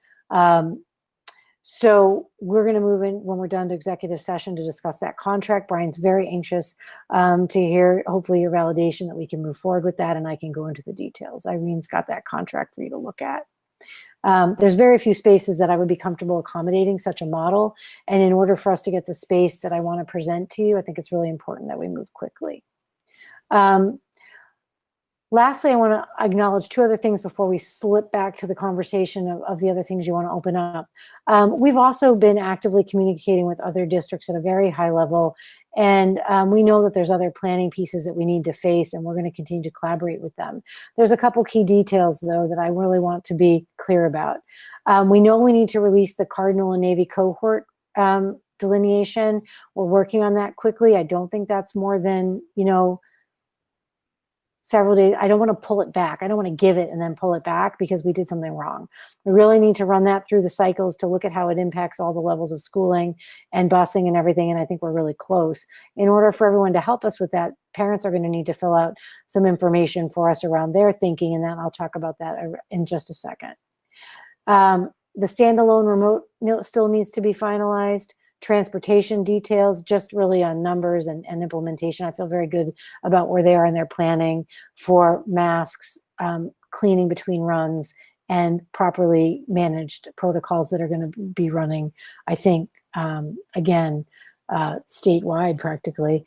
Fine arts guidelines are close. Athletics just released. MIA just gave an update, so I linked the update. And I think the important piece there in that update, if you don't want to click in and look at it, is they're delaying by 2 weeks the implementation of any organized sports practices when school starts until they continue to look at where they are and put out additional protocols. So they're kind of giving themselves some additional 2-week space. We do have teams within the phase 3 informal training and gathering using distancing, following all the protocols that the Board of Health approved, happening now for teams to do some, they often do team trainings in the summer that are run by the team captains. That's at place, and that wouldn't alter, but we wouldn't start formal practice for at least a full 2 weeks in. I think they set a September 14th date, and another update will come. Read that link if that's pertinent to you and something you're really anxious about. Time-sensitive next steps. Our planning timeline is tight. So knowing that we have some details to lay out the hybrid and the balance of how many students are going to be in each classroom and the buses and things, I think it remains very important that, we want to get everything figured out as quickly as possible. So tomorrow, it says Friday. It might come Thursday night, most likely Friday morning to you. Faculty first, probably faculties by the end of the day Thursday. Faculty and family are going to get 2 follow-up communications. For families, you need to complete a form that will indicate, will you be sending your child to school in the hybrid model with us in the fall based upon the contents of this report, which we will then resend to you tomorrow. You can drill down into all those documents and look at them. Will your child be riding the bus? And if your child is not returning for in-person, what are your plans? Are you interested in homeschooling your child, or are you thinking that you're going to access that standalone model? And then, are you interested in daycare coverage? We'll have a Google Doc for you to access, tagging us with your interest. The staff protocols have a range of different and pertinent individual things to them, and those are going to roll out fast. And they have a 10-day window.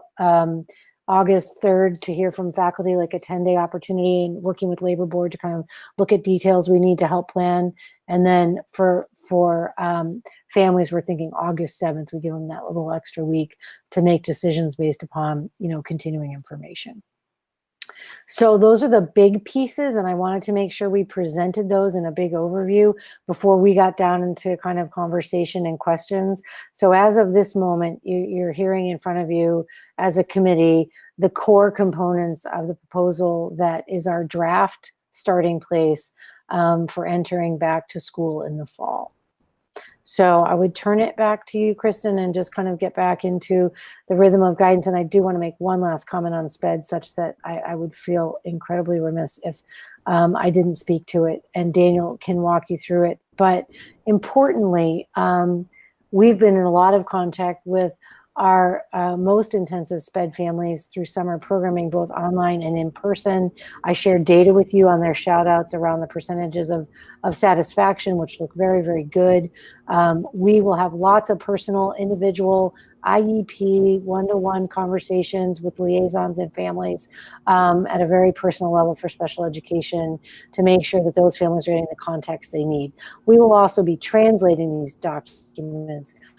We will be putting out a tight talking point sheet, and we will have lots of opportunities to continue to answer questions for families and do outreach to make sure that all of our families are feeling, and we have confidence that we've contacted every family and are interacting with them if we haven't heard from them, because we know that that's what we did to run the online in the fall, and it served us, in the spring, and it served us well. So we'll replicate that model of making sure that every family got the information, has seen this report, knows that we have some questions for them, and that we're ready to go.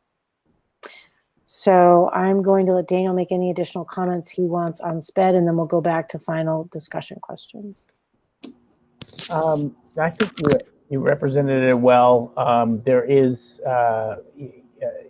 there's some extensive guidance from the state that's there, but we are eager to make sure that we serve our special needs students and fully implement their individual education plans, no matter what model we're in this year. And so we intend to, reach out as soon as possible and continue to provide them with the services that they need.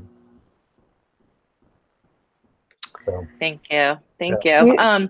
The irony is not lost on me that we are discussing this in a thunderstorm that's rolling through here. So I had a question that might help families make a decision. Is extended day, the traditional EDP, going to be running in schools grades K to 6, like in the buildings when kids are in school? So I would imagine that we will run the EDP program, and he's running the summer programming as a protocol for practice and entry, which is one of his motivations and one of our motivations, so that families, and we could anticipate to be able to better answer questions. Here's how we run it. Here's what it looks like. So yes, we will be making the necessary adjustments so that we can do all our enhanced cleaning protocols ourselves. So those spaces would get a real, again, extended look at the close of school after the 6 o'clock dismissal, and we'll probably do some different spacing, but he and I have just started drafting that. Irene is, charged with working with him to make sure that we're ready to implement that. We might have some, that is a piece that we have to figure out, and the cohort groupings need to look different, but we're all committed, just as we are committed to opening school and providing the maximum number of flexible things we can do, all utilizing appropriate protocols. We will have it open. Okay, great. I know that is a concern for families that have utilized that in the past and will continue to need to do that. So thank you. I will open it up to other committee members for additional questions or comments. So Lisa, why don't you go ahead? Okay, I wanted to just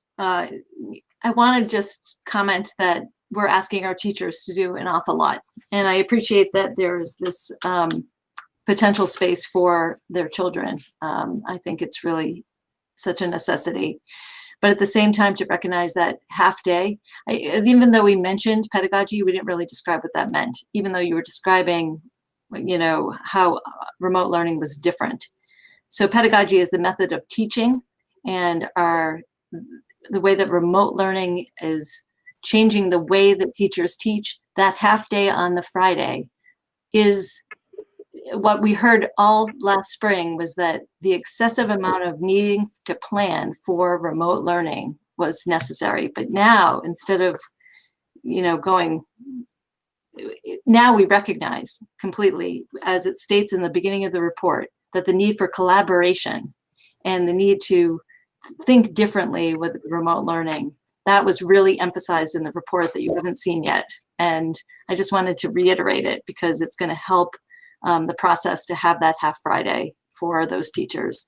The other thing I wanted to bring up was two pieces of the health, the cleaning protocol.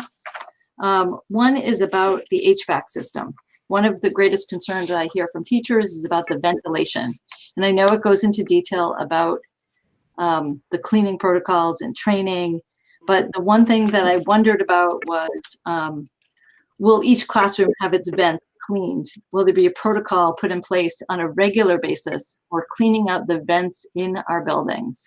I know that some teachers have concerns about it. I've certainly heard that, perhaps in the past, the vents do not appear, thoroughly cleaned. But in this, I'm hoping even after this situation that we actually have that done regularly. But that central air filtration and ventilation piece seems so vital, and I know it's on the concern of our teachers, and I really want to make sure that it's not just for the opening of school, but it's consistent throughout, that we train our custodial staff really well, and that we have oversight on it. So I don't know if you want to comment about that. So yes, the protocols we use will be year round. The procedures we add, to enhance this further, will be consistently monitored and part of our dashboard. So you can just hold it as part of your dashboard, and we'll define the pieces we need. And so we'll give you an update. We hired a consultant to interact with Bill and the team to give us some additional information. So I'm confident in the meeting that Irene and I held with the consultant and the team that he was very skilled, and he's interacting with districts all across the state right now. He felt that we were in a very good place. He had a lot of quality reassurance benchmarks already checked with Bill, because Bill does a very good job. That said, I acknowledge that schools are dirty places and we clean them well, but we do rotate our filters, but it's more looking at both rotating filters more, and the answer is yes, we will consistently throughout the year. There's a cost impact to that, and we'll put it in front of you. And then in some cases, we'll be changing the grade of some filters based upon different HVA systems in certain spaces. So I feel like we'll have a follow-up memo. I think the general answer is we'll meet the benchmarks that provide the quality air we know we need. Okay, another question from families is about allergies and lunch. I want to make sure that that's covered when it comes to per building, in terms of how the protocols are set up so that allergies are, I just didn't see it in the document, and I wanted to make sure it was not missed. Great. We'll put it on our note, and we'll make sure when we do the protocol for lunches, you'll get a specified guideline. I mean, the buildings the nurses are filter for all of that as well. And Judy will look at those protocols to cross-reference. And Irene, I would assume too that we'll just make sure that we have the nurses cross-reference the protocols for allergies when we finish up the lunch stuff. Absolutely. Yeah. And then the final thing that really has kept coming up for a lot of people, you discussed it, but I want to make sure people recognize that I have read through it's the public draft, and there's a link to it. It's the if then, and you started to talk about it. You gave an example of it. If an individual is symptomatic, if an individual is exposed to a positive, confirmed case, if, a student or staff displays symptoms at home, if they display a symptom at school. There are many, many if-then scenarios on this document, and I just want to make sure that people recognize there's the link. You need to go to it, and it answers those questions for, I think, what is on a lot of people's minds about what happens if this happens. And the other part I wanted to just bring up is that this is a fluid situation, meaning that I would expect that you would change our course of action depending what's happening in our schools, what's happening in the state. And so I think that's this document, by the way, I also want to mention, is completely overwhelming in terms of just the number of details in it. And so it's very possible that when people are reading through it, they might want to take a step back and then come back to the document. Why? Because for most of us, we may not be letting go. We may not have allowed ourselves to feel the loss of what is in the past.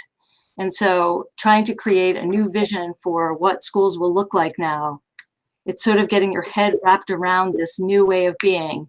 And it's getting your kids wrapped around that same visual of getting them prepared for that. It will not look like it exactly did in the past, but at least there'll be this engaged, learning and at least face-to-face interaction where you have that necessary, emotional well-being piece.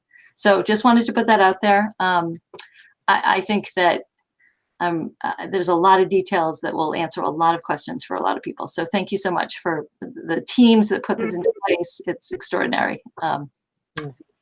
Thanks. And I'm sure questions will come up in the next, so I'm saying to the public, please feel free to reach out to us and ask.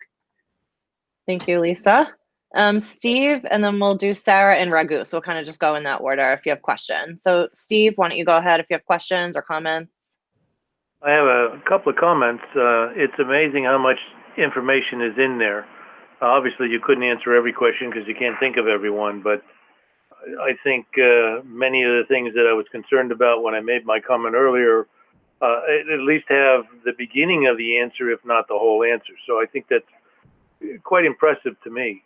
One thing that does occur to me, though, because anybody who's been standing there at 6 feet different distance with somebody else with a mask on, you have to listen very carefully. So I'm wondering whether or not we will have microphones for the teachers if they're wearing, face covering and perhaps a shield as well. So I would hope that John Green could kind of check out how we might make sure that the kids can hear what the teacher is trying to teach.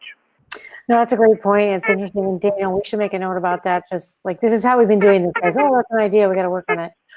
We did surface that because, again, we ran leadership today with the gear on and finding our, implementation protocols and just, how long it felt like we were before we really thought we needed a mask break and that type of stuff. And, and I do think that we've thought about, different sound amplification kind of ideas, and we'll drill down on that. John's good at that.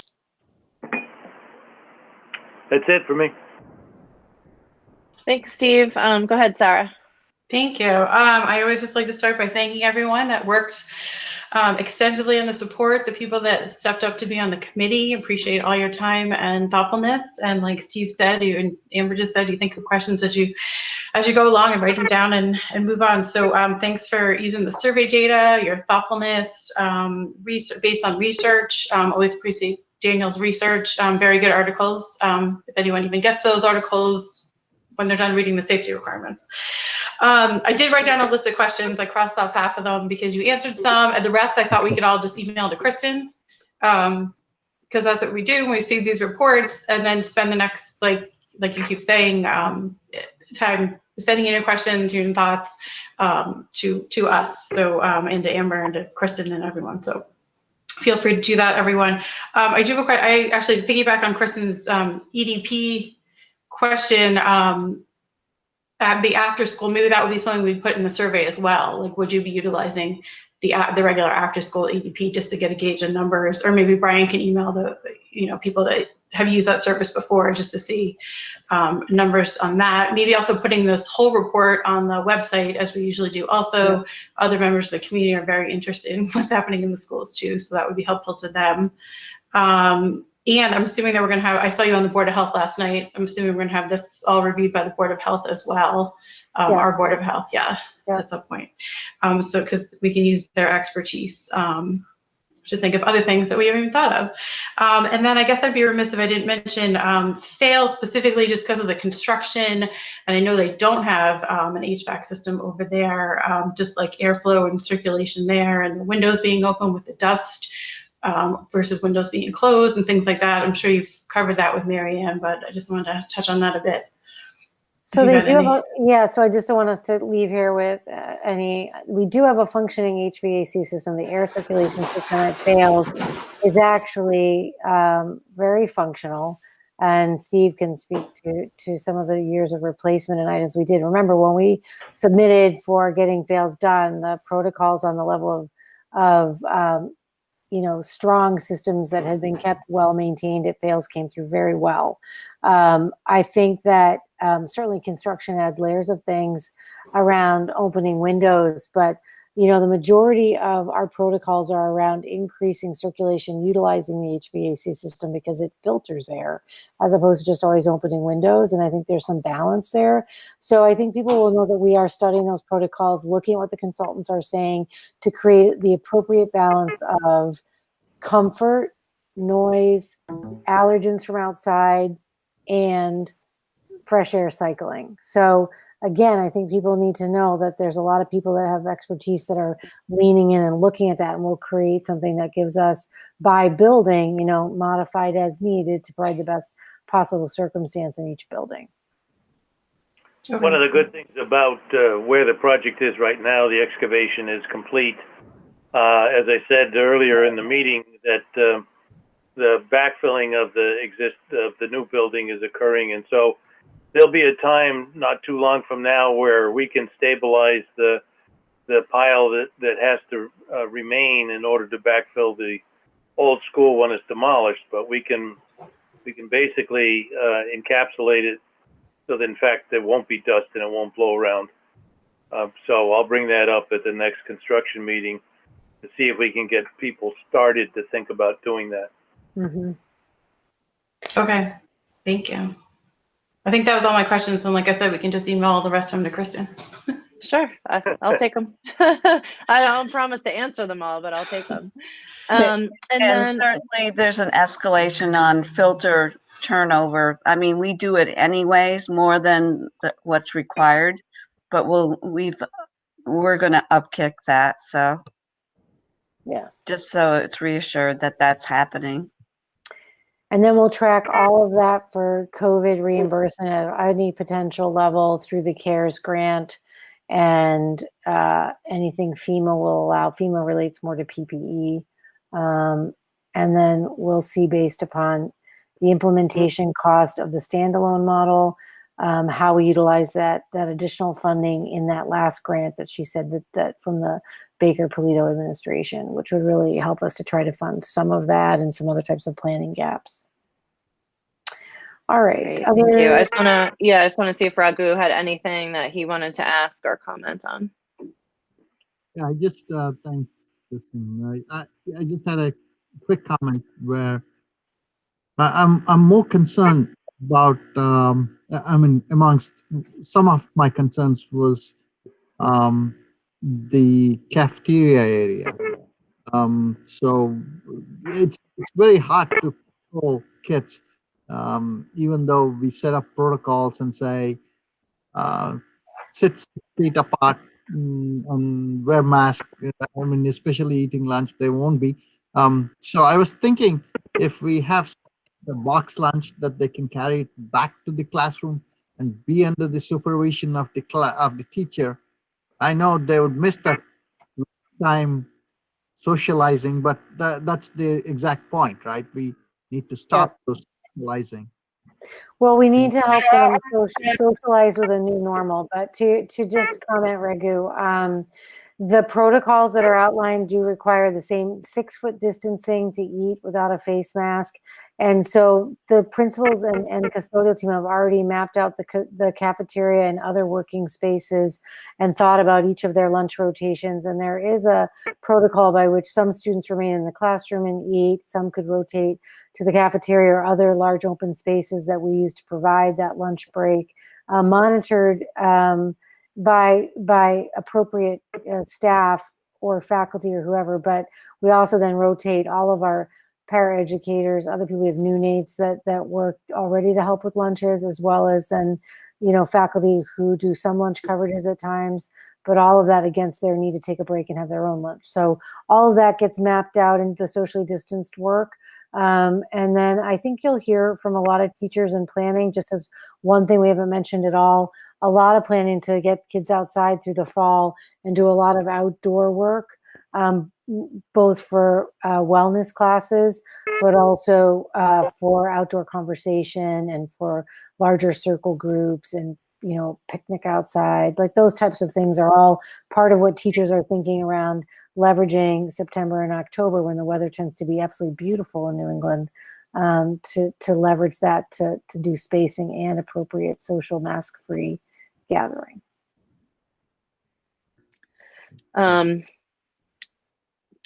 Thank you. This is an incredible document that you and your team have put together. I should say documents, because within it are these layers of other links. And so I just want to review next steps with everyone, that this will all be emailed out through ConnectEd to parents and families and caregivers and faculty and staff who are a member of the Westborough Public Schools District. And along with the email link to this draft document, just want to be clear, it's still a draft, will be questions, and we need parents and staff to quickly respond back to us. We want you to take your time to look at the document, take your time to make the best decision you can with your family, but also know that it's time sensitive. So we would prefer a quick turnaround on some answers so that our planning can move forward. We're kind of like in limbo until we get this next round of information, and then we can move forward. And then planning will continue. Our next school committee meeting is August 12th. And we'll be meeting again at 6 p.m. It will be a remote meeting just like this. We'll do the best we can to let everyone know how to tune in, where to find the broadcast. And at that meeting, we'll be reviewing, I guess, more final plans because the state will have weighed in and be voting on, firstly, we have to vote on changes in calendar, vote in this plan, and some policy changes that might change as well. Did I summarize that correctly? No, you did. And just to add a couple pieces there, the faculty and families were super good about responding to the survey quickly. I think we'll see a high rate of response on these documents as well. People that want to homeschool need to send that in targeted and specific, so there's things that people have done that they've figured out really well and have been, organized. So the other thing that I wanted to highlight was that, we have to submit to this. The state is requesting you to submit the final. We have to do a preliminary on the 31st. We'll get that done and submitted following this stuff. And then the 10th to the state. I won't send it until the 12th when you vote.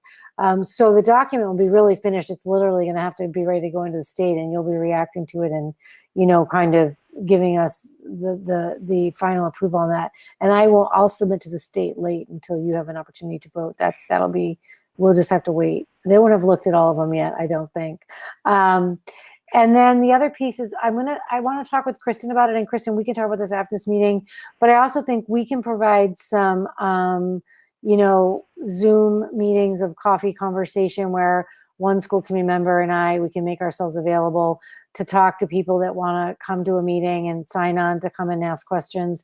Do you have questions about lunch? You can come to this chat. Do you have questions? We can make ourselves available as possible to provide at least one or two open opportunities to have people kind of come in and ask their questions, which might be easier than aspects of the inundation of ongoing email, which just can really blow everybody up in terms of, I do ask that before people send you guys emails and send us emails, that they read things and take at least a 24-hour breath to let you digest information, because we want to hear from you, but we also want to be thoughtful in how email and our desire to respond matches to where you are, and that it doesn't have 3 iterations to it. So try to take a breath, take a look at the document. You've got some time, talk to people, and then, send us an email in 2 days.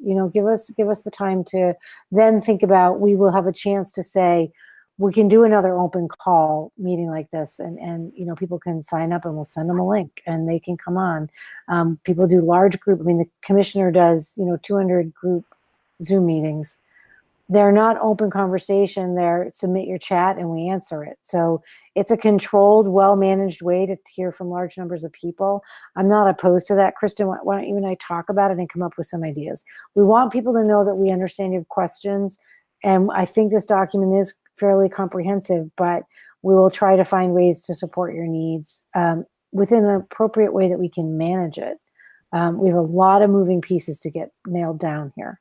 Yeah, so, I agree. And I was going to say, and just know that if anyone's asking us questions, our answers are coming from that document. So look there first, send us blind spots or things that we missed. Go ahead, Sarah. Sorry, just to clarify again, I just got a question. The survey would go out like between now and Friday, and then it would be due back by the 7th? Yes.